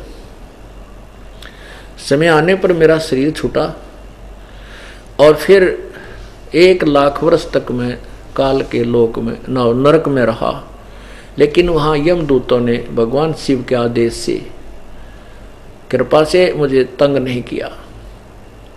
उसके बाद क्या हुआ कि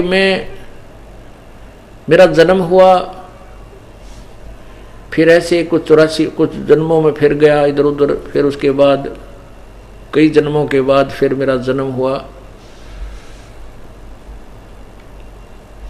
मनुष्य का। उसके बाद मुझे एक लोमस ऋषि कथा कर रहा था। लोमस ऋषि कथा कर रहा था कि सरगुण भगवान के विषय में बता रहा था कि ऐसे ऐसे ये सारा संसार है, ये भगवान का ही रूप है, जैसा इन ऋषियों ने ज्ञान है नहीं उठ पटांग सी मारा करते। फिर भी वो सरगुण के बारे में बता रहा था। तो कहते हैं मैं उनकी कथा को सुन रहा था, थोड़ा पीछे श्रोताओं में बैठकर मैंने खड़ा होकर कहा, ऋषि जी सरगुण सभी नाश हो जाई, इसलिए निर्गुण रहो लौलाई। कि सरगुण तो सब नष्ट होगा तो दिखाई देता है, इसलिए निराकार की भक्ति करनी चाहिए। मैंने लोमस ऋषि को शिक्षा देनी शुरू कर दी। लोमस ऋषि ने कहा कि भाई सरगुण बिना निर्गुण के गावे और निर्गुण पद नजरा नहीं आवे।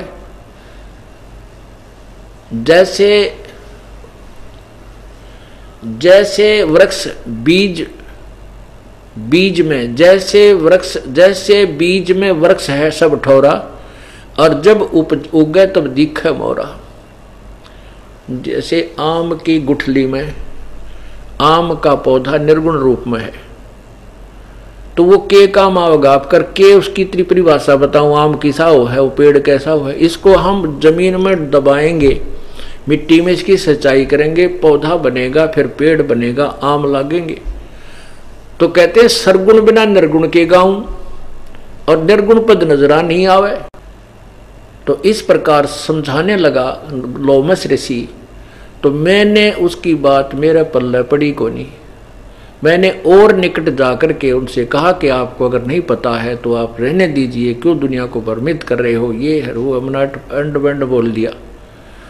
तो पुण्यात्माओं, हम आप जी को भी इनसे बहुत कुछ शिक्षा ग्रहण करनी चाहिए कि कोई भी भक्त है, यदि आप किसी को समझाने की चेष्टा करते हो, आपको ज्ञान हो गया है कि उनका मार्ग बिल्कुल विपरीत है और वो सही नहीं जानते हैं, आपको ज्ञान है, लेकिन उनके साथ अभद्र व्यवहार नहीं करना चाहिए।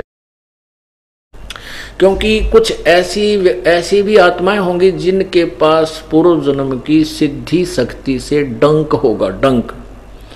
तो वो कोशिश कर सकते हैं उन कच्चे भक्तों पर जिनका आप ही पूरा दृढ़ विश्वास प्रभु पर नहीं है, और वो दूसरों को समझाने लग जाते हैं। कुछ ऐसे भी हैं जिन्हें नाम बिना लिया है, कुछ भक्त बताते हैं कि हमारा एक भाई है, नाम नहीं ले रखा और आपके ज्ञान को सुनकर उड़ान समझाए, तो उनके ऊपर ये प्रभाव हो सकता है, क्योंकि उनको परमात्मा का संरक्षण नहीं है।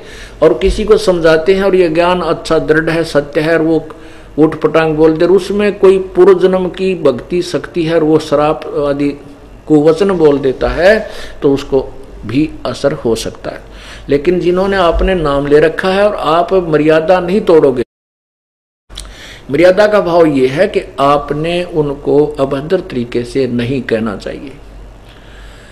आप प्यार से कहो, नम्रता से समझाओ, और नहीं मानने तो उसके साथ फिर अभद्र शब्द प्रयोग नहीं करने चाहिए, इसे भगवान रुष्ट हो जाता है। तो यहाँ काकभूषण कहता है कि मैंने उस लोमस ऋषि जी को बहुत ही करड़े शब्दों से कह दिया कि तू जानता ही नहीं है तो क्यों फंड कर रहा है, क्यों ऐसे करता है, क्यों बका रहा है।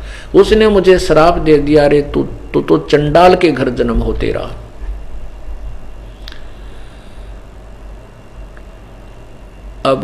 अब मुझे समझ में आ गई कि ऋषि का वचन है, ये वापस नहीं हो सकता।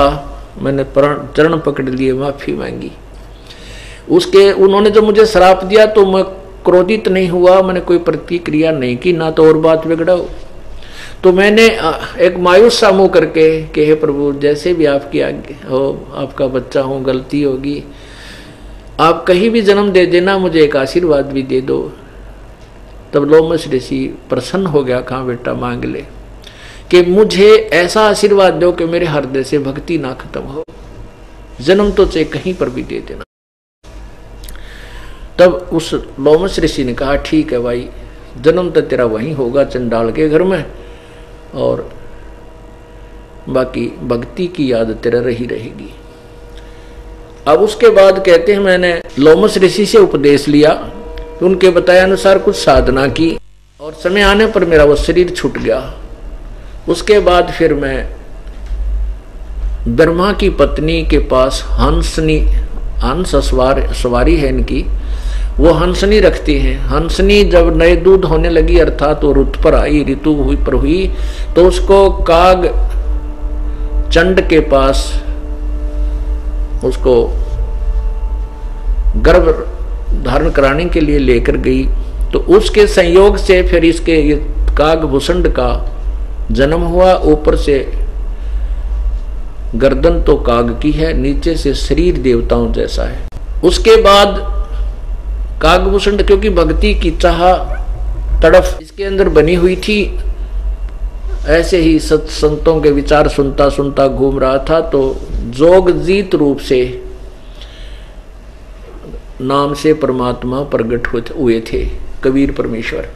उन्होंने जब उनका सत्संग सुना कागभूषण ने लगातार कई दिनों तक, फिर उनके चरणों में शीश रख दिया, प्रभु ऐसा ज्ञान मैंने आज तक कहीं नहीं सुना। इस सब ये पूरे 9 खंड के अंदर मैं भ्रमण कर चुका हूँ, मेरी जिज्ञासा अभी तक समाप्त नहीं हुई थी, भक्ति अवश्य कर रहा था। तो तब कागभूषण को परमात्मा ने उपदेश दिया, उस भक्ति के कारण उसको देव पद प्राप्त है। अब आपको परमात्मा की जो कथा सुनाई जा रही है उसको गरीबदास जी की वाणी से भी आपको सुनाते हैं, क्योंकि यजुर्वेद अध्याय नंबर 40 के और मंत्र नंबर 13 में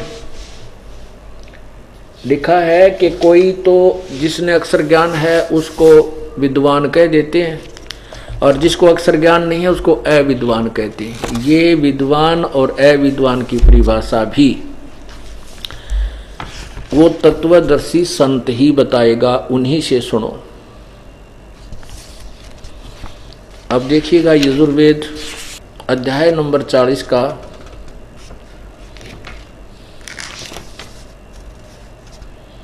मंत्र नंबर 13, ये देखिएगा यजुर्वेद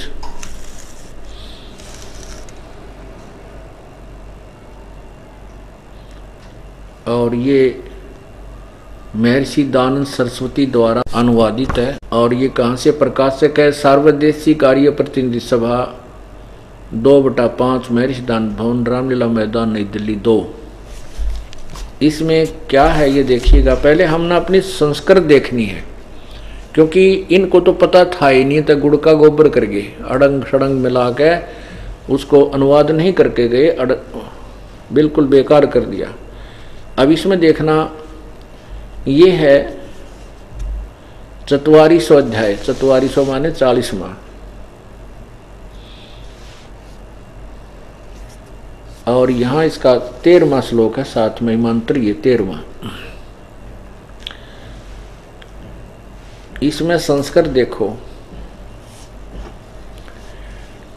इन्होंने अनुवाद किया है, हे मनुष्यों, जो विद्वान लोग हमारे लिए विचक्षरे व्याख्या पूर्वक कहते थे, ये देखो,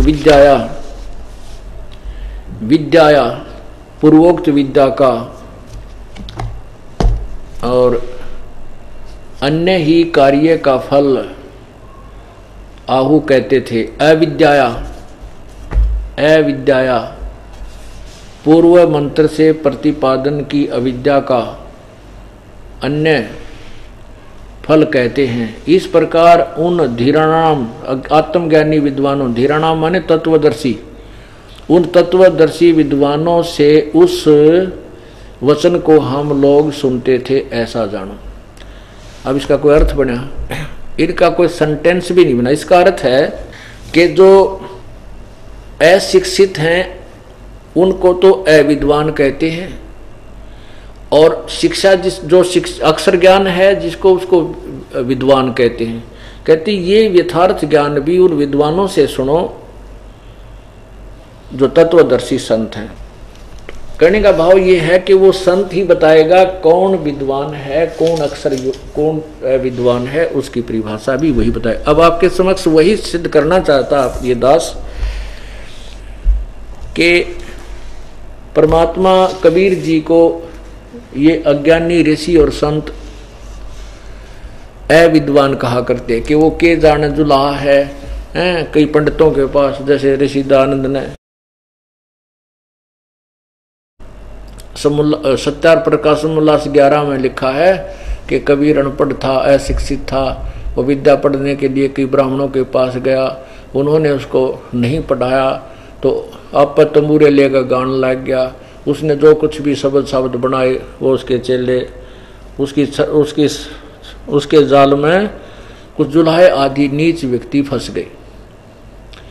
इस तरह की भाषा तो भगवान के लिए दयानंद जी ने प्रयोग कर रखी है। अब आपको दिखाते हैं कि वो कल आपने ऋग्वेद मंडल नंबर 9 के सूक्त 96 मंत्र 16 से लेकर 18 तक में स्पष्ट हो गया कि वो कबीर परमात्मा है। और वो कबीर परमात्मा अपनी महिमा कबीर वाणी के द्वारा, कबीर गिरह के द्वारा, कबीर वाणी के द्वारा उच्चारण करके, आवाज करके, गरजता हुआ गरज के आवाज करके सुनाता है। और वो होता परमात्मा ही है। और अपनी महिमा को लोकोक्तियों के माध्यम से सुनाने के कारण, कविताओं के माध्यम से सुनाने के कारण उसको कवि की उपाधि भी दी जाती है, प्रसिद्ध कवि की उपाधि भी दी जाती है, लेकिन वो होता है परमात्मा ही। अब क्या बताते हैं? बूझ गरुड़ भूषण बियाना, मोसे कहो भेद विधि नाना, वचन सुशील दृष्ट अनुरागा, देवता की देह द्वार मुख कागा, कलंगी 3 शीस 30 साजय, शब्द कुलाहल हरख निवाजय, मधुकर बैन सुनत हो शांति, कहो भूषणिया की उत्पाती, मधुकर बैन विलास बहो, सुख सागर आनंद, तावा सुरत लगाई ये, सुनत कटे सब फंद।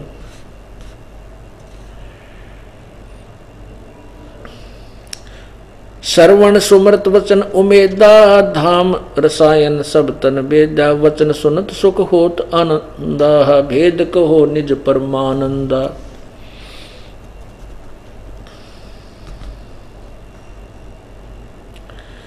परम भेद कहो बहु भांति, मिटे हमारे मन की काती, कौन देश को नगर निदाना, कहो भसंड आधी परवाना, कौन पिता को जननी जाम्या, कौन कुली कौन वंश बखाना, कौन कुली कौन वंश बखाना, अरबन वर्ण कला परवेशा, तुमरी महिमा कर है शेषा, जल स्वरूप कुछ तरंग न तेजम, इंद्री जीत चढ़े मन से जम, ब्रह्म निरूपण निर्गुण भेसा, कहो भूषणमय आज संदेशा, चंद्र का तेज सूरज की किरणा, जासे अधिका तुमरा वर्णा, कौन कलागत रूप स्वरूपा, तिमर मिठ उजियारा धूपा, सुनो भूषण तुम अकल अनुपा, भेद कहो परमानंद जू का, कहे भूषण तुम सुनो खगेसा, तो से भेद कहूं परवेशा। अब देखो गरीबदास साहेब परमात्मा कबीर जी से परिचित होने के उपरांत, परमात्मा से संपर्क होने के उपरांत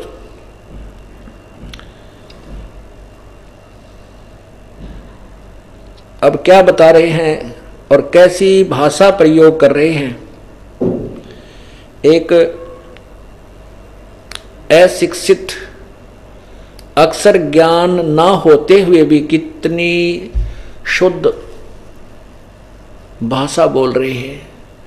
कहे भूषण तुम सुनो खगेसा, तो से भेद कहूं परवेशा। खग माने पक्षी, और पक्षियों के राजा गरुड़, जैसे नरेश राजा होता है, मनुष्यों का स्वामी, उसे नरेश कहते हैं। ऐसे खग माने पक्षी, और पक्षियों का जो राजा होता है उसको खगेश कहते हैं। कहे भूषण तुम सुनो खगेसा, तो से भेद कहूं परवेशा। शंख कल्प युग गए बिहाई, पूर्व जन्म की कथा सुनाई। सुनो गुरुड़ बोरा आद संदेशा, शंख कल्प जुग हो गए थे जामन मरण जिहान। जन्म पूर्वला तुझे कहूं सुनो खगेश सुजान। क्या बताते हैं कि पहले ना जाने कितने जन्म बर्बाद कर दिए थे। सुनो गुरुड़ मोरा आद संदेशा, भिन्न भिन्न वेद कहूं खगेशा। शंख जन्म पूर्व पैल माला, गए जो मिथ्या नहीं संभाला। कहते मेरे पहले शंखों जन्म मनुष्य के बर्बाद हो गए थे, मैं नहीं संभाल पाया। मैंने कभी भी किसी जन्म में भक्ति प्रहार नहीं की, ऐसा मैंने अपने जीवनों को, मनुष्य जीवनों को बर्बाद किया। अवधपुरी एक नगर निधाना, ता अवतार धरे मोरे प्राणा। 20 वर्ष की उम्र पुनीता, मात पिता भय काल सनीपा। पड़ा काल दुर्भिक्ष ताही, पृथ्वी डोल गई रे भाई। करुण जी को बता रहे हैं काकभूषण जी के भाई, एक बार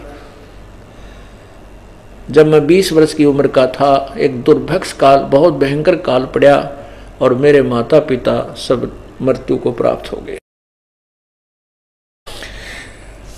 पड़ा काल दुर्भिक्ष ताही, पृथ्वी डोल गई रे भाई। कहते पृथ्वी भी डोल गई, इतना वहां पर नरसंहार हुआ, मर गए दुनिया प्राणी सब, पशु पक्षी तरफ तरफ के मर गए। पड़ा काल दुर्भिक्ष अपारा, मनुष्य मनुष्य का करे आहारा।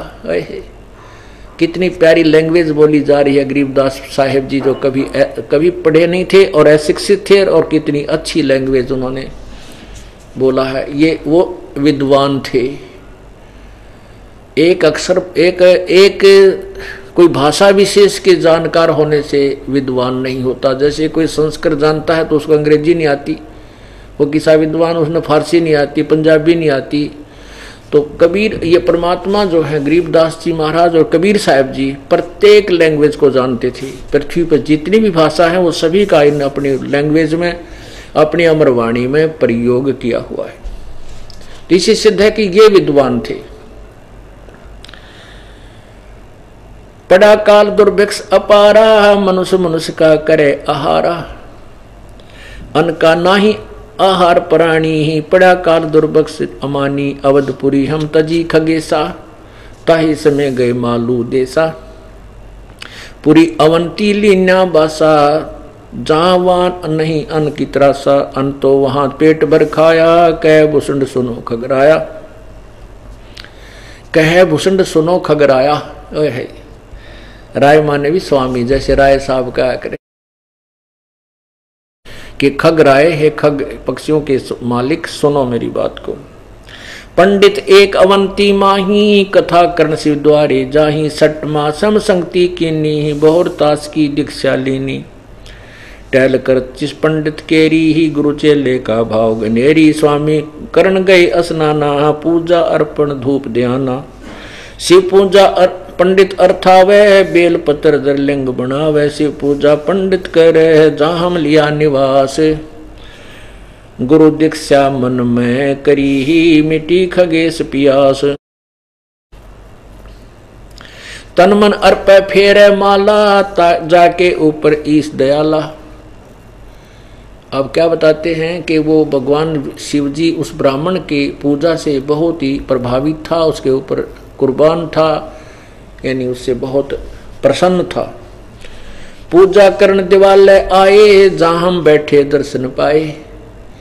जब वो गुरुजी पूजा करने के लिए मंदिर में आए तो हमने बैठे बैठे उनके दर्शन किए, खड़ा होकर सत्कार नहीं किया। जिसका अब काग उस भगवान शिव ने आकाशवाणी करके कहा था, रे नालायक, जब तू अपने गुरुदेव का ही सत्कार नहीं कर रहा है तो मेरे लोक में आकर के तू मेरा ऐसे व्यवहार यहां करेगा।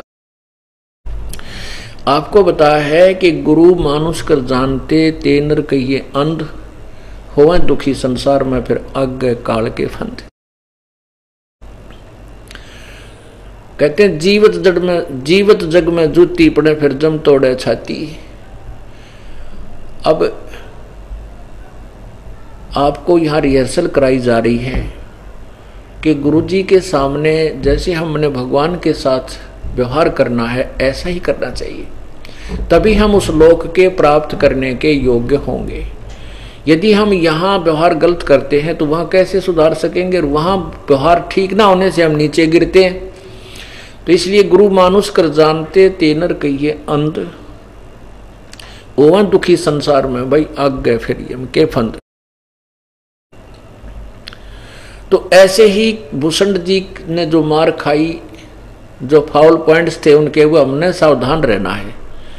आपा ने उन महापुरुषों के साथ बीती हुई कहानियों को अपने वर्तमान जीवन में एप्लीकेबल करना है, उनके अनुसार चलना है और उनसे डरना है कि हम कहाँ गलती करते हैं। तो भगवान शिव ने कहा कि जब तू अपने गुरुदेव का ही ऐसा सत्कार करता है तो मेरे साथ क्या करेगा, मेरा तेरा क्या नाता है भाई। जब तुझे इतना प्यार दे है, तेरे को सब प्रकार की सुविधा दे रहा है, पुत्र की तरह प्यार करता, तू इसके साथ ऐसे नखरे करा तो मेरे साथ क्या करेगा। अंडरस्टूड है ये, इसमें कोई दो राय नहीं, क्योंकि भगवान भी मनुष्य जैसा है। और भगवान यहाँ आ जाए तो तुम कितने दिन यहाँ क्या सारे बैठे रहोगे, यहाँ पर घर भी जाओगे, आओ भी गए, काम भी करोगे, दर्शन करने भी आओगे, आशीर्वाद ऐसे ही लोगे। तो अब ये दास उन्होंने भेज रखा है, गुरु जो उनका प्रतिनिधि होता है, तो उसके साथ जो व्यवहार हम करते हैं, जैसा बर्ताव, जैसे उसके प्रति सोच रखते हैं, वहाँ आपकी एक फैक्स डेली होता है। और भगवान के कंप्यूटर में आपकी सब विचार, आपकी क्रियाएं, आपके अंदर का जो गुण अवगुण सभी विद्वान मिलेगा। पूजा करण देवालय आए, देवालय देवालय यानी जहाँ भगवान का घर बना लिया ना, उन देवालय बोलते हैं। भगवान का घर, आलय माने घर, देव माने भगवान, यानी वो शिव जी का जो शिवालय, शिव के रहने का स्थान जैसे हम बना लेते हैं। बाकी वैसे तो परमात्मा जहाँ भक्त रहता है उसके साथ ही है, चाहे वो कहीं भी रहे। तो वो पूजा, जैसे भगवान शिव का वो जो पुजारी था, पंडित जी था, वो उससे योग युक्त था, यानी जिस भी इष्ट की वो पूजा जैसी भी कर रहा था उससे वो प्रसन्न था। तो ऐसे ही हम जिस भी इष्ट की पूजा करें उसको रिझाना पड़ेगा, तब हम उसके पास जाने के योग्य होंगे। वो हमसे इतना ही प्यार करे जितना भगवान शिव अपने पुजारी यानी भक्त के से कर रहा था, और उसके साथ किसी ने थोड़ा दुर्व्यवहार किया तो उसका फल दिया उसको। ऐसे ही हमने, अगर वो अच्छा व्यवहार करेगा तो अच्छा फल देगा उसको, ये तो बट नेचुरल है। तो यहाँ क्या बताते हैं, पूजा करण देवालय आए, जहाँ हम बैठे दर्शन पाए, जहाँ शिव को मोह दिया सरापा, लाख वर्ष तुम जमपुर राखा। भगवान शिव ने मुझे श्राप दे दिया कि तुझे लाख वर्ष तक काल की नगरी में रखा जाएगा। पंडित सुना बचन शिव केरा, उठ चरण की न गुरु केरा। पंडित शिव का ध्यान लगाया, कल्प करी बालक बौराया। रे बालक धर शिव का ध्याना, ताते बख्श तेरे प्राणा। चार पहर पंडित को बीते, बहुर आवाज हुई मन चीते। मेरा बचन ना खाली जाई, जम के लोग चलो रे भाई। बहुर धरा पंडित जब ध्याना, बख्शो साहेबिया के प्राणा। बहुत बार की अर्ज ठीका, बाणी अरस हुई शिवनी का। बहुर महादेव भय दयाला, जम का लोक भुगतो तत्काला। हमको लाग गया शंका संसा शोका, छूटी दे गई जम के लोका। तत्कालम आए शिव की दया गुरु वरथाए। जब हमको नहीं दीन तरासा, भुगता नहीं वो नरक निवासा। शिव स्वामी का की दया अपारा, फिर हम आन लिया अवतारा।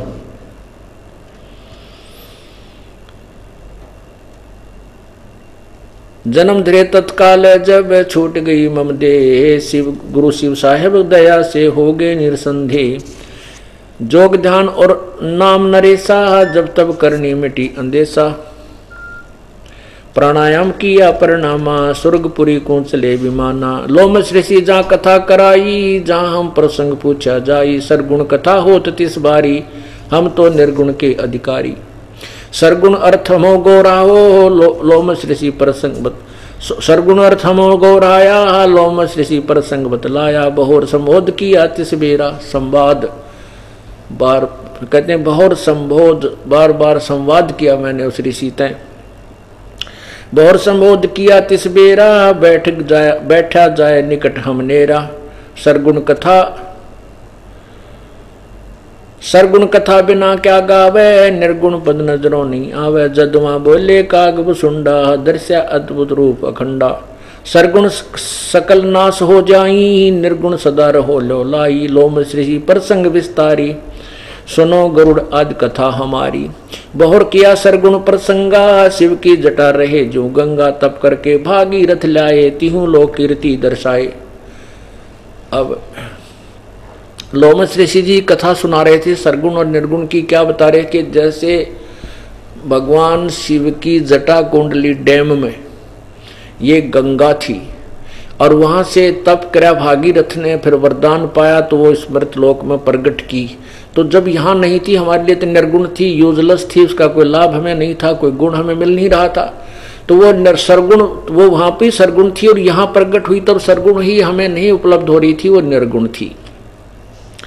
कैसे शिव की जटा रहे जो गंगा बहुर किया सरगुण प्रसंगा, शिव की जटा रहे जो गंगा तप करके भागीरथ लाए, तीहू लोक कीर्ति दर्शाए, गुप्त वस्तु प्रगट दिखलाई, निर्गुण सरगुण समझो भाई।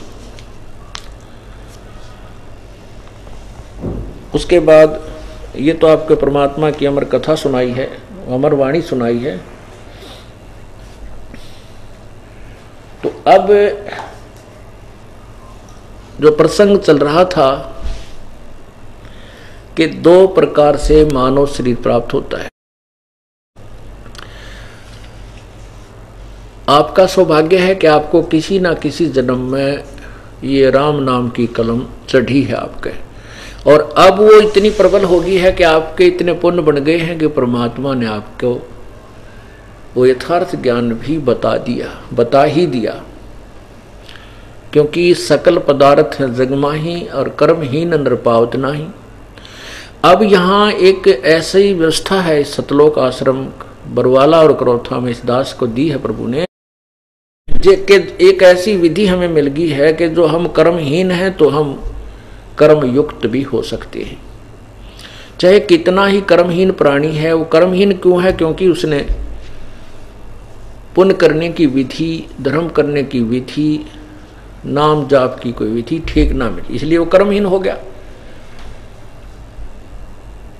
गुरु बिन काहू न पाया ज्ञाना, जो थोथा वो छड़े किसाना, गुरु बिन वेद पढ़े जो प्राणी, समझे न सार रहे अज्ञानी। ये सभी अज्ञानी ऋषि मैं ऋषि डले डोए गए, शास्त्र भी साधना करके सिद्धियां प्राप्त करके अपना भी जन्म खोए गए और साथ में अनुयायियों को भी अपनी सिद्धियों से रिझाते रहे, अपना भी जीवन व्यर्थ कर गए और ये भी भोली आत्मा कंगाल बना।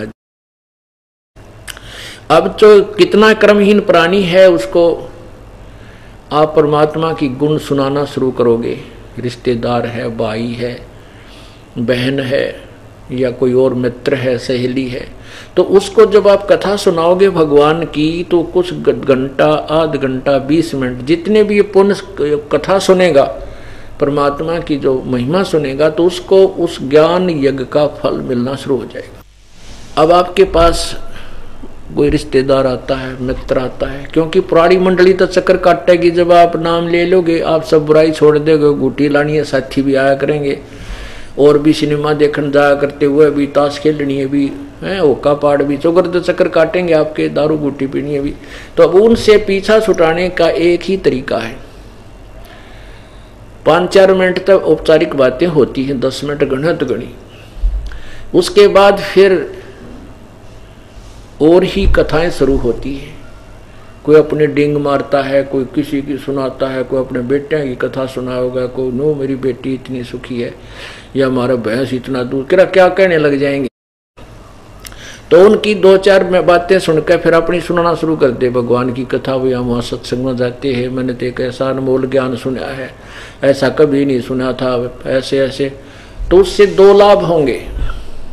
यदि आपका मित्र है और आपका उद्धार उसका कराना चाहते हो तो आपका मित्र है, अपने मित्र का या भाई का, बहन का, रिश्तेदार का आप उपकार अवश्य करना चाहोगे और चाहिए भी। तो उसका उपकार इसी में है कि वो कथा सुने भगवान की और इस मार्ग को ग्रहण करे, अन्यथा वो आपके नहीं और वो आप उसके नहीं, आप मित्र नहीं हो उसके। यदि आपको कथा, आप उसको अपने मार्ग पर नहीं लगा रहे हो, आप भाई नहीं हो, आप बहन नहीं हो, आप पति नहीं, आप पत्नी नहीं, तो उसको कोशिश करे ये कथा सुनाने शुरू कर दे। अब आपको ये भी पता होगा कि तुलसी पिछले पाप ते हरिचर्चा ना भावे। कबीर परमात्मा कहते हैं, कबीर पिछले पाप से हरिचर्चा ना भावे, कह ऊँग कह उठ चलना और बात चलावे। अब उसका तो स्वभाव है, ये तो होगी प्रतिक्रिया कि परमात्मा की वाणी है कि या तो वो परमात्मा की कथा शुरू होते ही कदूंगन लग जाएगा, जब उसने जानना जगह ना होगी, शाम का समय हो गया, रात काटनी पड़ेगी, तो वो सुन आप सुनाओगे तो लटके लेने लग जाएगा, वो सो जाएगा। पड़ जा ठीक से, पांडा छूटा, अपनी भक्ति करो। और सुना इतने कथा सुनाओ, और आप कथा सुनाओगे जितने समय भी उसने सुना है आनाकानी करके, वो फल उसको अवश्य मिलेगा, क्योंकि वो ज्ञान यज्ञ का फल मिल गया, राहत मिली उसको कुछ उससे। उसके बाद अगर वो कोई नहीं सुनना चाहता है, मान ली दिन में आ गया, पता है कि 2 घंटे मगज चाटेगा, तो उसको कथा सुनाना शुरू कर दो कि आपके उस दिन सत्संग है, आप जरूर चलियो, मैं आपको लेने आऊँगा। तो वो या तो आपकी कथा सुनेगा, ना उठ कर चला जाएगा। 2 तरीके हैं, या तो क्योंकि आपके घर पर रहोगे, वो इधर उधर की बात चलाओगा, फिर आप घुमा फिरा के वही परमात्मा की चर्चा महिमा शुरू कर दोगे। तो वो या तो वो सुनेगा और नहीं उठ कर चला जागा तो चला जा, कोई बात नहीं, आपको भक्ति का समय मिल गया। अन्यों का ना नहीं जा सकता, जा तो मैं भक्ति करूंगा, अच्छा नहीं लगता, शिष्टाचार नहीं है। तो इससे ये ऑल आउट है, ये परमात्मा की चर्चा वो भक्तिहीन मच्छरों के लिए ऑल आउट है, जो आपको बाधक है।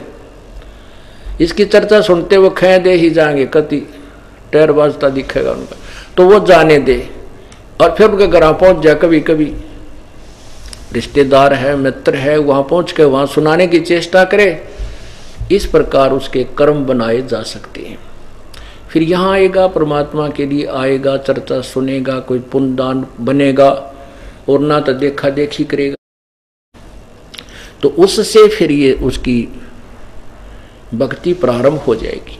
तो इससे दोनों थर्मामीटर आपको दे दिए कि यदि पुण्यात्मा है तो रुचि रुचि सुनेगा। 1-2 बार आनाकानी हो सकती है, फिर उसको आप प्रेरणा होगी, वो स्वयं आने लग जाएगा। ये समझो कि मानव शरीर से आया हुआ प्राणी है और ये ग्रहण करेगा।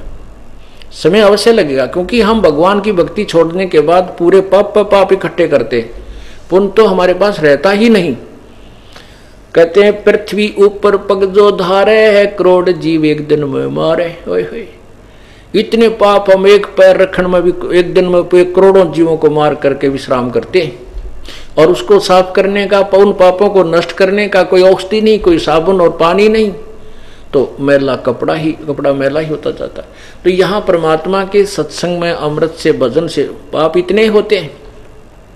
लेकिन अब हम भजन, सिमरण, सेवा, दान करते हैं, वो जैसे कपड़ा प्रतिदिन प्रयोग करने से मैला हो जाता है, तो प्रतिदिन साबुन और जल से उसको वाश किया जाता है, तो वो निर्मल रहता है, धोया जाता है। और जो बिल्कुल साबुन पानी का प्रयोग ना करते, उनके कपड़े देखना कैसे हो जाते हैं। तो ऐसे ही हमारा अंतःकरण, हमारे जो सूक्ष्म रूप के अंदर जो हमारा शरीर है, वो हमारी आत्मा इतनी मलिन हो चुकी है, तो उसको साफ होने में समय लगेगा। 1, 2, 4, 10 बार परमात्मा की महिमा सुनेंगे तो अवश्य उज्जवल होगा, और उसका बुखार उतर जाएगा, भूख लगेगी, और फिर वही आत्मा 100 काम छोड़ के आत्म कल्याण के लिए परमात्मा के दरबार में दौड़ के आएगा। और यही तरीका है प्रभु पाने का और आत्म कल्याण कराने का। सत साहिब बोलो, सतगुरुदेव की जय हो।